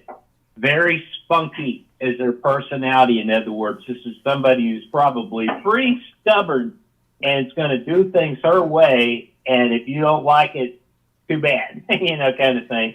And extremely independent, living in the house. And if you listen to Savannah talking about before this incident happened, she talks about, this is long before the crime here, that when they were even, her sister and her were going away to college and getting jobs, that they wanted to live with her and still stay with her and finish school, to be at least one of them to live with her or whatever. And her mother insisted that they go out on their own, that no, she didn't want them staying with her. So that's in the storyline before any of this crime stuff happened. That's on, on some show where she talked about her. And I've seen that. Yeah. Yeah, but then, okay, so, knowing what her daughter does for a living, okay, and all the stories that she has covered, they had plenty enough time to fix those cameras, get them in shape, have backup and all that, and none of that was done. Or whoever did it didn't take care of it. Well, see, so that makes you think too. Yeah. Well, this is just people not. Here's my thinking on this. Tommaso and Annie were her caregivers at this point. The family was depending on them. As you can see, they're socially active with her. They're coming over, inviting her to dinner. They're playing games together. There's a grandson that they have. I don't know how old he is, but that's there for her to be involved with. And they live about 4 miles away, something in that range. So I think they're just counting on them to visit her every day and talk to her every day and help her with doing stuff. Apparently she was able to walk with her cane well enough to get out of an Uber, to get into an Uber and out of it, because she had to walk out those front stairs to catch that Uber over there that night. Unless she went out through the garage. Unless she just told them to pull she went out through the garage. No. Yeah. I don't think so, because I think she used the handrails. I think the handrails is why she would go out the front. Why would she go in through the garage with Tommaso dropping her off, though? Well, because I don't know. She's being brought back, and that is an easier way. I just think it's but like even when she goes down, she probably has a handrail to go. Like even if it's a step or two down into her garage, well, anyway, and then she can walk straight out. Yeah. I don't know. It just seems like I think that's what she used. I don't know. I think so. Who knows? It's a moot point. I mean, this doesn't really matter where she got into it. I'm just saying that that this is what happens when she's the only, elderly parent that they had to care for. Her father died young. Mm-hmm. So she's not used to taking care of really older people, gone through that before. And like I said, Tommaso and Annie were probably in contact with her all the time. I don't think there was any. But do we know that, here's another question. Her husband died, yes, he died in the 80s. Okay, she Yeah. was Yeah, probably yeah. she was how old? It goes to eight. Where are we now? So 40 years ago. Savannah was 16. Yeah, Okay, Savannah so was she- 16 years old when the she father was died. in her 40s. Okay, are we to think that this woman never had any romantic partners at all? I know she didn't get married again, but did she not have any romantic partners? And let's say she did have a long time partner for a while. What if they had a child that was on drugs or something and thought, but see, they didn't get money, so you can't even get that. See? No, you Yeah. can't. Whoever did it. But the FBI would be all over these. I guess, when the FBI gets involved in investigating people, they do such thorough background checks to childhood. They'll be all over things like that. That's why, this guy in Los Angeles that tried to do the ransom thing, he was caught really quick.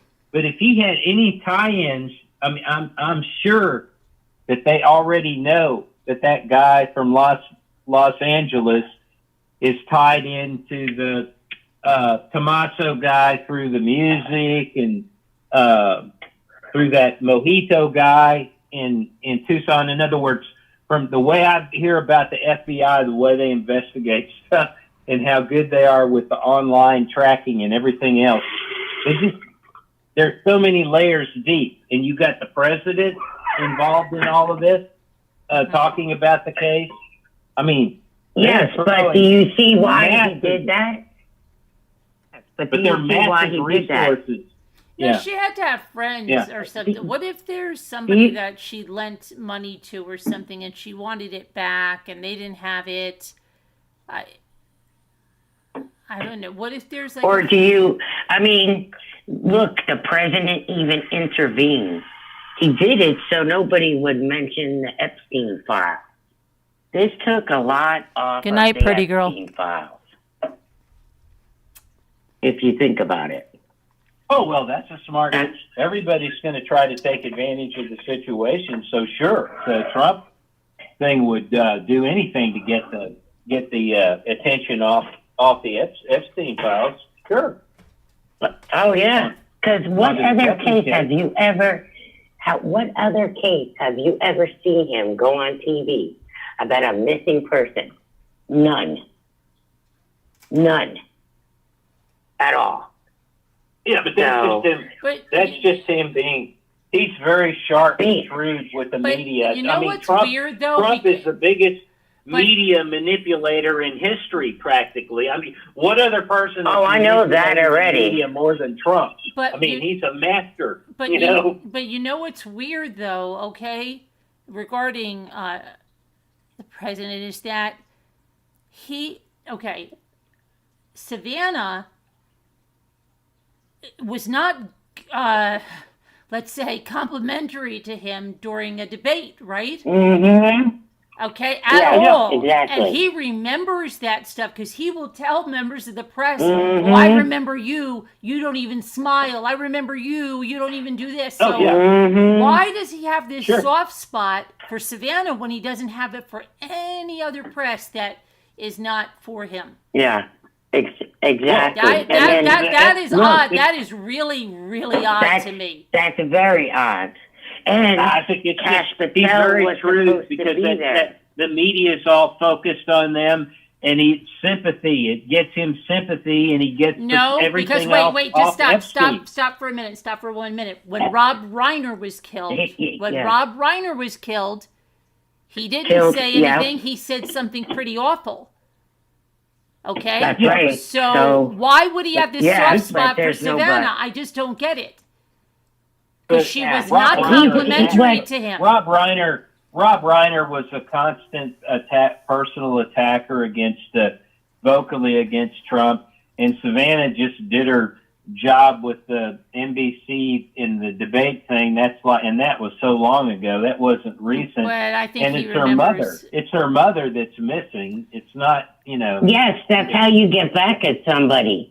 Okay. Now, what he said about I'm Rob not Reiner saying that he was did rude. it. I'm just saying it's weird to me because if you look at how he operates he usually That's right. remembers who was nice and who wasn't. And now it's weird. Could there be a crazy lunatic who hates Savannah for political reasons? Sure, I mean, if you want to sure, go off that far off the sure. deep end, Yeah. I don't think it's that far off the deep end. Is there not? I mean, listen, there's almost no doubt 100 people at least, if they had the opportunity, would carry out such a crime just to get back at the Democrats in Savannah and whatever. But those that potentially would do it, you know, how many are actually likely to do it? But I mean, I'm saying she has lots of enemies, Savannah, that all kinds. Well, I'm sure she does. You know, there's sure. Thousands of kooky people. Oh, you know, thousands of kooky people out there. Yes, that are capable. But what Caroline is saying, if you listen to what Trump says, he's not boasting it up. He's rubbing it in her face. Okay? So what Caroline is kind of saying, it's kind of true because he's not really worried. He's being sarcastic, a narcissist like he is, and he's rubbing it in her face. Well, because they said Savannah never even had a stalker. Station that she's been how at. could they say that? They did that check. Really? They could say that she never even had a stalker? Yes. Yep. I saw that on Vinnie Politan Live on Court TV. Yes. That she never had a stalker. Nobody's ever threatened her or followed her or anything. Because she used to work on Court TV. That's a straight up lie. That's the biggest bullshit. She's had plenty of crazy people hounding her for all kinds of stuff. That's just nuts. I mean, obviously, that person has no understanding of a public of her Vinny, of somebody of her prominence and stature. He's got literally 100+ people would kill her if they had the opportunity and the motive. And they got the motives just if the opportunity and the situation was there. I mean, there are so many crazy people out there. She's not safe. She's only safe because she's got high security and a team that works round the clock to cover stuff like that with her job. I mean, it's not as big a threat as her being a senator or somebody in a more polarized environment, but. Well, look, if you watch the news tonight, a young woman tried to shoot into Rihanna's house with an M16 and they arrested her. Really? Mm-hmm. I mean, yeah, that was on the news. I mean, and the girl looked so high on TV in her mugshot. See, but that's what I mean. They usually go after the person. That's what I mean. Like a Taylor Swift, they try to get in Taylor Swift's apartment. Exactly. They don't go after the mother. It's so odd to go after the mother. It's to get back at Savannah. Whoever did it. But no, here's the thing. Savannah lived in New York, okay? She worked in New York City. They'd have such an opportunity because people walk around New York City, whether they're celebrities or not. Right. They would have had an opportunity to get to Savannah if that was their target. They wouldn't have to go all the way to Tucson to get her mother. That is just crazy.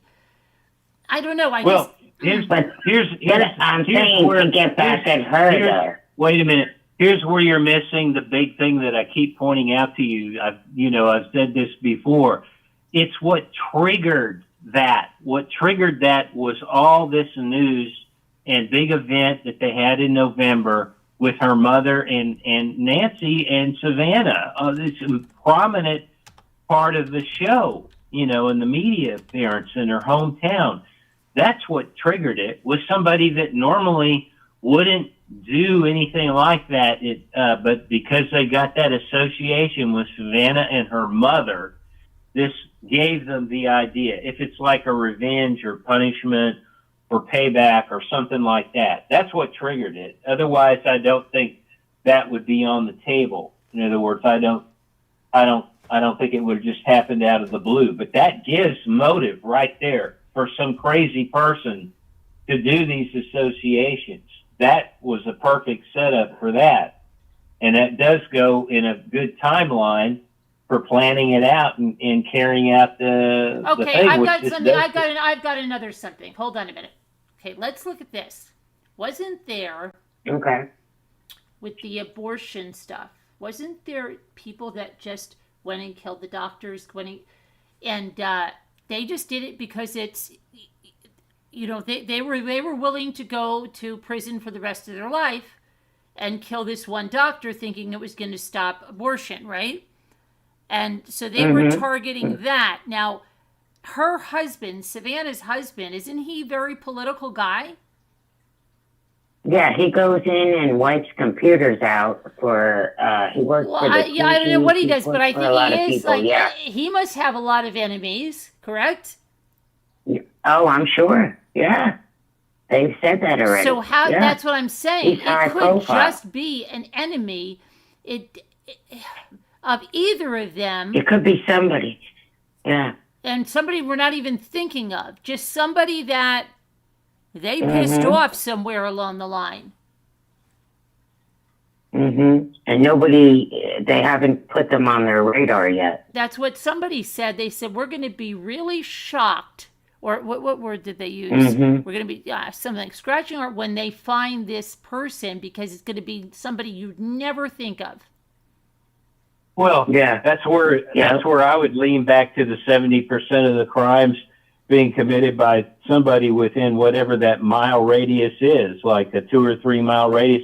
If you look at the perpetrator on the entryway there too, he does.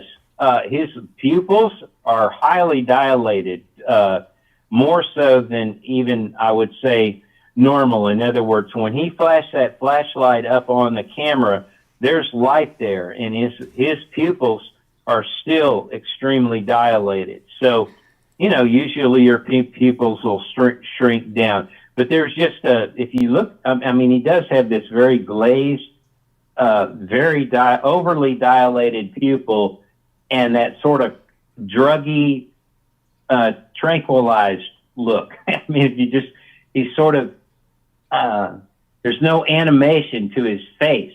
It's just his mouth and everything. It's very kind of glazed over is sort of the way I got the, impression.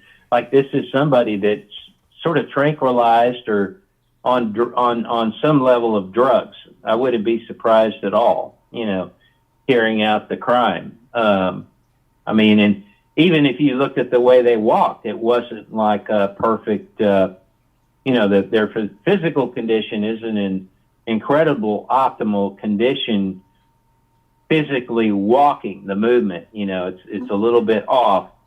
Somebody said a surgeon, I did hear somewhere in the reporting, some doctor claims that they looked at him and they said that this person even might have had a hip replacement on the left side based on the way they walked. Yep. Oh, really? Yeah. So that, Wow. and if you do look at the video when he's walking away, he does have the weird thing with his left, hip. There is odd movement. Anyway, I noticed that, but I do think that whether that's, he needed some tranquilizing effect to carry out the crime and remain calm, or is this somebody who's a druggie, who's on drugs even while he's doing this? I mean, just the sort of the way he acted and all that, I wouldn't be surprised if it ended up being something related to that. And that, could trace back to somebody like Luke and Kayla. But then again, if that they're whole a group. druggie, they would have grabbed stuff. They would have grabbed her Yeah. jewelry. Methods, they would have taken things out of that house, like jewelry or something. They would have just stuffed their pockets. I don't care if it went wrong or not. They would have stuffed their pockets because that's what they're after. Yeah. Yeah. Yeah, exactly. Yeah, I don't necessarily mean it's a drug-infused crime to do a drug heist or a burglary, because But what else would somebody like Luke do that for? I just think really, it's somebody I who's just involved don't see with it. could be involved with drugs or on some level of intoxication. But if carrying they're that involved out, with whatever drugs, it is. they're seeing dollars. They're always looking. They'd see, oh my gosh, look at all this money. I'll just take all this jewelry. Well, Like I said, some people will hire people on the lowest end of the food chain to do their dirty work because they can't do it. They can't face what they want to have done. So it could be, or the people who did do it might be on drugs so they can do this. And well, it could be that's what I'm somebody saying. in the family. Yeah, but well, that's what I exactly mean. what I'm saying. It's somebody that exactly. has It to could be on drugs to family be that able to hires do it, them. or just a low Yeah, end. but- Yeah, it's like a hit job. Yeah. A cheap hit job. It's a $10,000, $20,000 hit job is what it looks like to me. 20. Looks like a 20K hit That's job. what I mean. And then you have to get back at square one. Who would want her gone and why? And then I think it's not about money. I think it's about she was a hindrance in somebody's side, and it might be somebody in their social circles or something. Who knows? There are people up here that get very upset about people that don't pay the same amount of taxes, and there's a lot of things people get really upset about. And we don't know. What if she was somebody? I used to have a neighbor that she used to look at the tax rolls, and then she used to go to everybody's house and take pictures, and then go to the grievance. Yeah, but but it's true. Like, because there's I live in what you call good old boys. Okay, the good old boys don't pay their fair share in taxes at all, and people that moved here from Long Island and stuff like that, as this person did, were very, very upset. And she would say to me, Carolyn, I don't care. I will go to their house and I will take pictures. I know what they have. I know what this and that. And she would just, it really didn't make any difference. You're in good old boys. They don't care. Even if you show them in black and white, you have to fight it all the way up to Albany. But anyway, what if something like that was going on there? Yeah, I don't know. You're what right. if she pissed somebody off? You don't know. You don't know. Well, there is this rumor. I don't know if it's true, but it should be easily verified. I thought I heard somebody talk about it, but now I don't remember it because I just don't believe that it's the Tomasos that are anything that have anything to do with it. But anyway, there was somebody's alleged out there, and this should be able to be tracked, is that she's remortgaged her house 3 times. Like, she's taken out a loan on her house 3 times. I don't know, Carolyn, didn't you say you could check? Well, you said you could check the taxes on a house, right? The taxes, yeah. Well, yeah. But you can't check a mortgage. I don't know. It's out there. Can you do that? Well, yeah, credit record, a credit check. Yeah, I think she's remortgaged her house 3 times, and somebody said that she's a little behind on her property taxes on some amount. I don't know for how long or anything. That can be checked right away. Carolyn checked that. Yeah, Carolyn checked their the taxes on. well, let me see. Their property taxes were due on March 2nd. Let's see if we can find. Yeah, but I wouldn't think you could check to see if somebody got a second mortgage or third mortgage on their home. That's not public knowledge. I don't think so, unless somebody's doing that. A credit check. Yeah, but how are they doing? Yeah, but how are they doing a credit check on somebody else unless they're through some organization and you're not supposed to be putting that stuff public? Yeah. Well, I know that, but people do this stuff all the time. Their sources, not legal, whatever. Yeah. Yeah. Well, no, I'm not saying it's legal. I'm just saying that it's out there. I don't know whether it's true or not. But you all are talking about financial troubles and property taxes. That's just all that I heard. I don't know. Yeah, I mean, it could be anything. I mean, people do crazy stuff. I mean, they do. Well, sure. I mean, Yeah. My father lived in Florida, and the lady after my mom passed, it was like maybe a year, and this one lady was very good friends with him from across the street, and she was married. Her husband was still alive, and the lady next door got jealous and tried to steal this lady's car and say that her grandson took her car, so my father would feel bad for her. And she went and drove it in a lake or something, just to get back at the other woman and to get her in trouble with the law. Are you there? I'm here. Yeah, I'm trying to look for something. Oh, okay. Yeah. Mm-hmm. Okay, I didn't know if he heard me, but some people do crazy stuff. Yeah.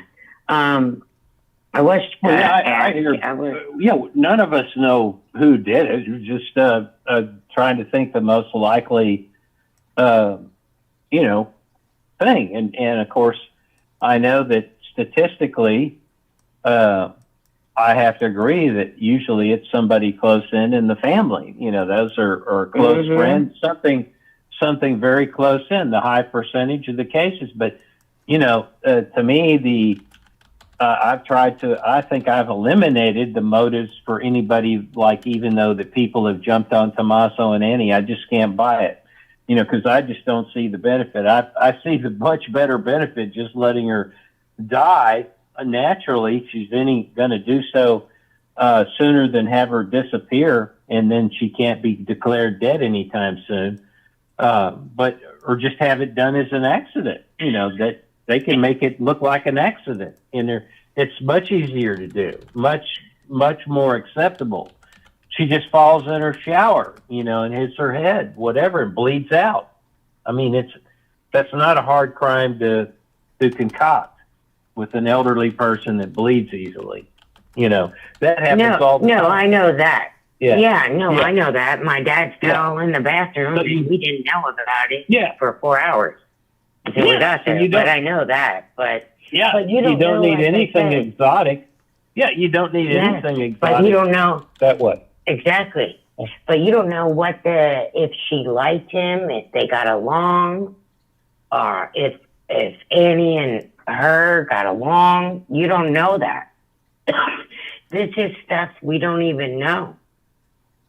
We didn't know if her son-in-law had a temper. People you think that don't have a temper, but then they show you their true colors behind closed doors. Or some people are daring and they'll do it in front of other people. Like a side of a person that you never thought you saw, and then you see it. You know what I mean? Well, sure. I just think there are easier ways to offer. I just think there are easier ways to offer for those people than in a way less suspicious that would easily be accepted as a accidental death. So that's, and I just don't see that there's any benefit of a motive.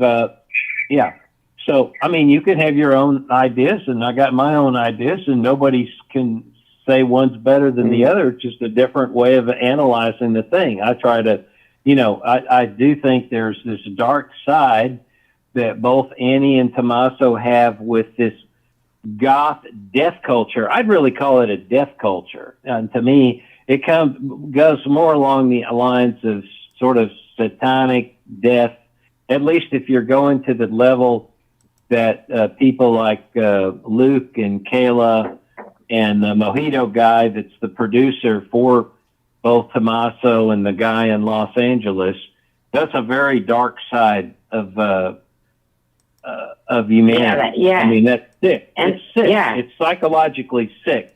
Who goes around sticking hooks under your skin and hanging yourself from the ceiling, swinging around at a music concert? People. But, okay, so what does that tell you about Tommaso? It tells you he likes to hang around people that are into that.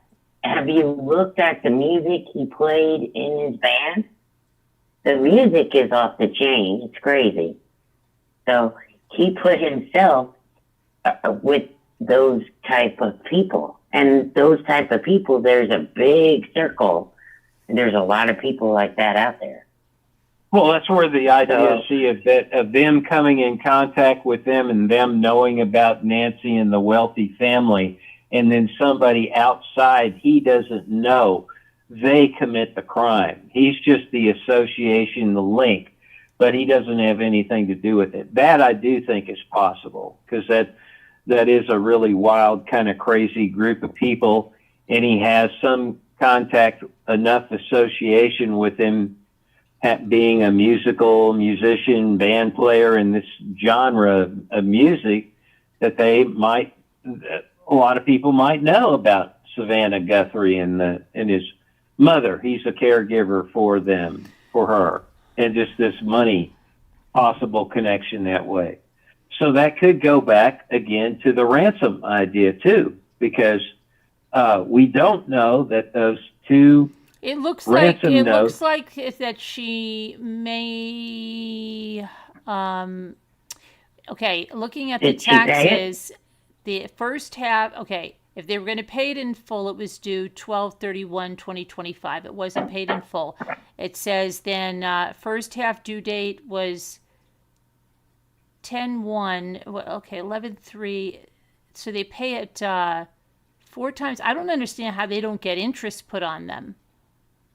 It says 16% interest, but it's not showing what her payment is with the interest yet. I guess they don't figure that out until she pays that. It's still saying that here in New York, they show you. They show you like immediately, you pay it in full, or if you pay this, here's what you're paying, and then you've got to have that thing paid up. You don't get a year to pay your taxes. You get like 2 months. But I always paid in full. I don't want to give them any more money, so it's like as soon as I don't pay interest on it, I don't like that. But some people who have investments, then, if they're getting like high investment, which we don't get anymore, right? Because hardly anything is high interest that we're getting. So, but it's like, I don't know, it's still saying it's the 2,921.33, even though they're saying, okay, now pay it 5/1, and it's still giving her the amount of 2,931.33. It's saying 16%, but why doesn't it add it in there if she's late? Do you know what I mean? Yeah, I don't know. Anyway, but that's a very small. It's a very small sum of money. I mean, it's not going to involve somebody being hit. I'm not. I'm not saying that. Yeah. I'm just saying. I know. But whose house was that, though? That's her, Whose house was that? Nancy's. Okay, that's because Nancy's house was built in the 70s. Okay? I mean, if they sell it now, they're going to get a lot of money. Well, no. Their property taxes you get an assessment, and it goes up accordingly. It looks like her total taxes are 5,000. Let me see here. I've just got to say, 5,842. This is another reason to keep Nancy alive as long as possible. If Tommaso and them wanted a bigger house, they should just have moved in with her as the caregiver for her at that house, and then the taxes remain at her while they're in her name. They stay low. You don't get an adjustment for the taxes. They're grandfathered in. I don't to really. Nancy. It's not like that in New York. Oh yeah. Oh, okay. Well, that's the way. That's the way it works in the state I'm in, and it's called a homestead exemption, and she gets her tax base locked, and also you get a benefit when you're retirement age. So she would be getting both benefits. See, it says her first one was paid on 10/27. Yeah. Anyway, it's obvious if it was the tax for the whole year only $2,900. No, 5,842. Yeah. Well, still, that's way below the other market that other people are paying. I guarantee you, people that it's like this other lady saying here. She bought that house a long time ago, and she's got a homestead exemption probably on it, and also you get it locked in when you're after 65 in a lot of states. I would assume hers is going to be the same as because her house was built in the 70s. It's worth over. So how much is you know, Annie? Anyway, it's not that much. That's not that high a tax. Annie's taxes are paid in full. How much was hers? So hers was 10 times more because her house is bigger than her mother's. Her new one. Well, she has no data. Oh, it does. She has no other data because this is the first year that they just bought this house. Remember? Oh, okay. So because that thing isn't true. It just I says thought she you has said what? I thought you said they were both due at the same time. They were, but I guess Annie and hers. she paid them off. They were 3-2. I guess Annie paid hers. Annie paid her taxes. She has nothing due. Yeah, so that was a rumor anyway. It wasn't true. No, From before. No, it wasn't. She wasn't past due before. Her due date was March 2nd. So she must have paid it off. Yeah, that's what I thought. Mm-hmm. Yeah. So that rumor you can kill. But her daughter's new house is 10 times bigger than Nancy's house. No, I don't think so. Oh, yeah. Yeah, it is. No, I think you're looking at the one they rented. Yeah. No, Nancy's house is way bigger. Yeah. I've heard Nancy's house is thousands of square feet. She only paid. Annie only paid $650 for her house. I mean, yeah. I heard that Nancy's house is over 5,000 square feet. I think, and she's got a pool and another pool house. I think, Nancy's is way bigger. Yeah. Mm-hmm. Yeah, and worth a lot more. Anyway, but the point is that all I'm trying to say is that I don't think there's anything to do with the financing as far as the property taxes or financial trouble or whatever. And I hadn't thought of the idea that, they could save money and be her caregiver by moving in with her at some point too, if she wanted to stay in her home till the very end. So. They'll pay you. Some states will pay you. Like my sister-in-law got paid for living with my father, for helping him at the end. It just depends on what state you're in. Yeah. They'll pay you. That's a wonderful, that's an amazing benefit. Yeah. Yeah. They will. If it's a decent amount, it covers. Yeah. I mean, anyway. Yeah. Well, she was getting ready to retire, so it worked out. So, but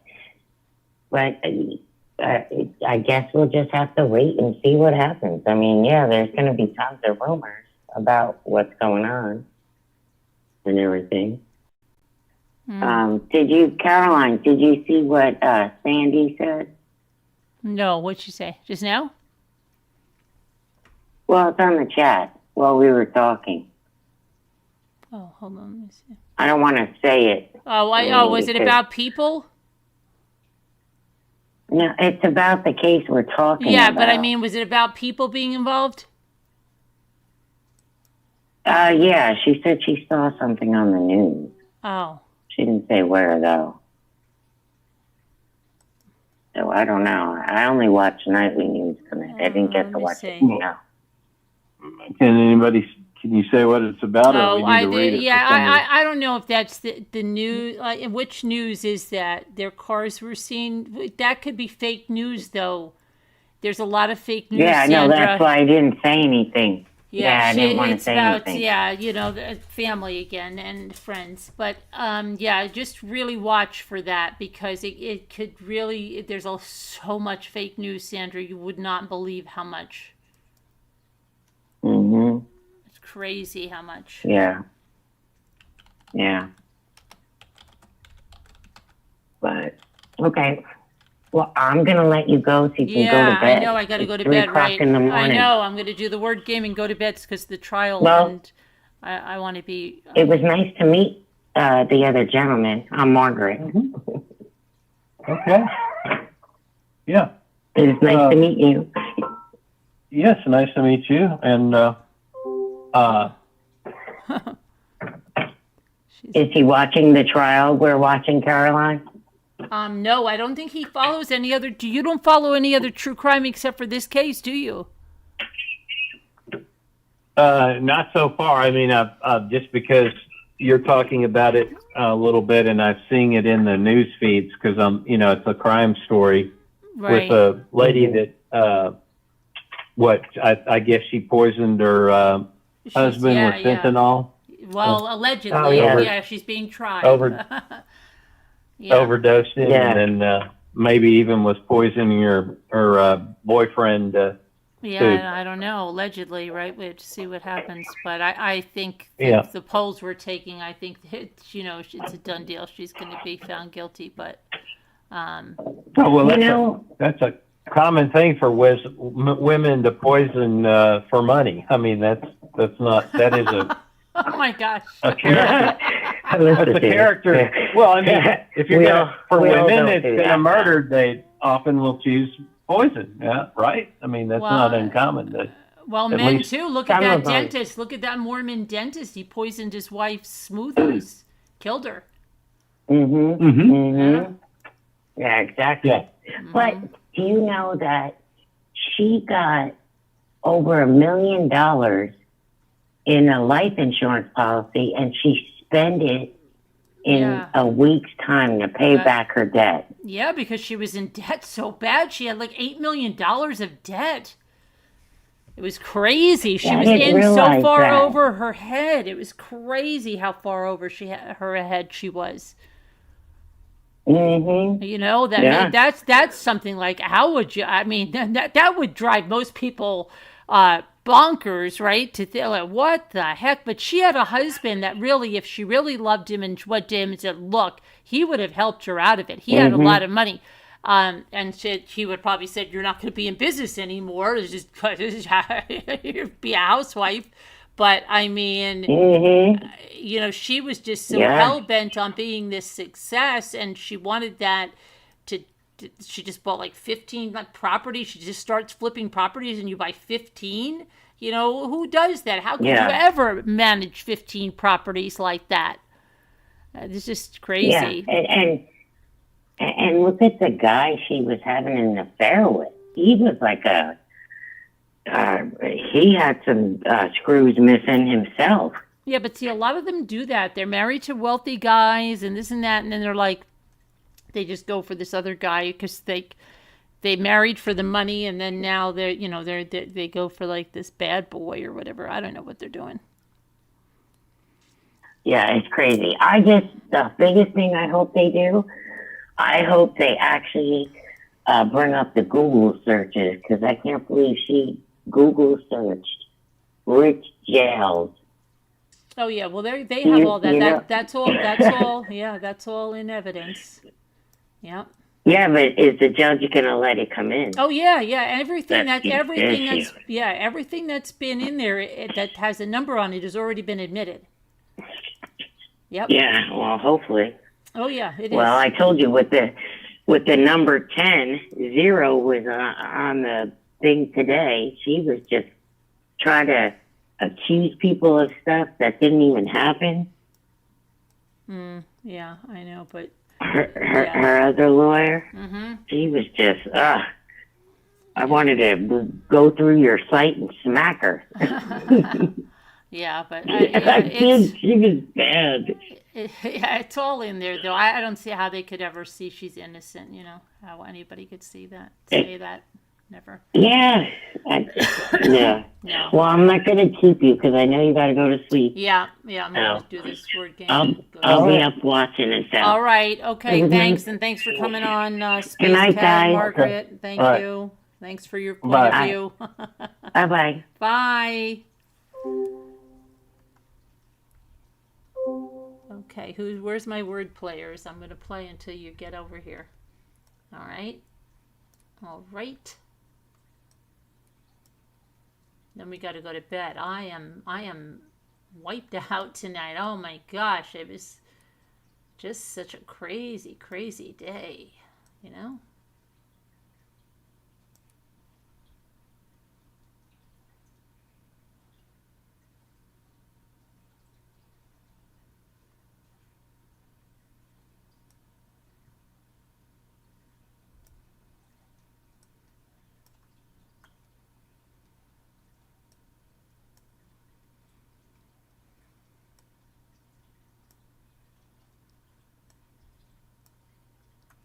Where's my players? I'm going to play by myself tonight. Okay.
Everybody's going to be really upset. I'm playing all by myself. I feel like I'm the kid from Home Alone.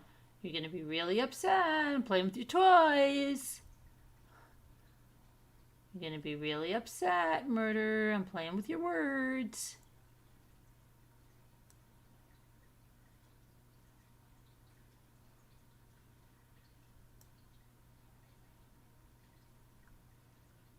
You're really upset, Heart.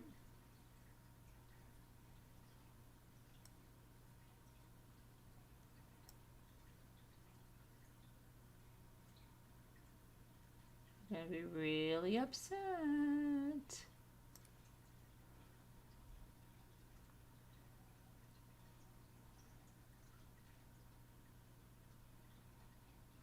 Dookie, you're gonna be really upset, Dookie.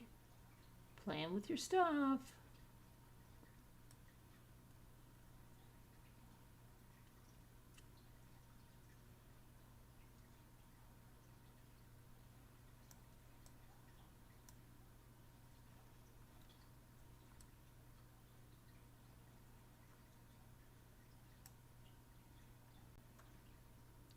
About to finish your puzzle, Dookie and Murder.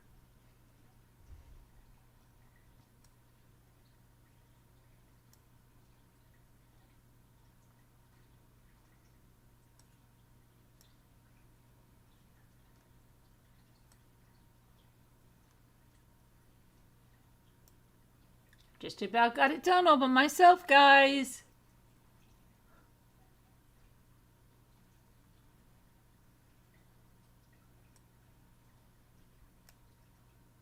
I did it by myself, guys.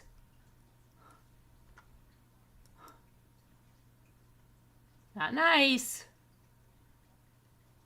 Not nice, but I did it by myself. All right, guys, I'm going to let you go. May the Lord bless you and protect you and give you his peace. Give us all peace. Prayers for everyone. There's a lot of people suffering in this community, a lot of people suffering all over the world. So pray for everyone and pray for me too. And I pray that, pray for the whole community.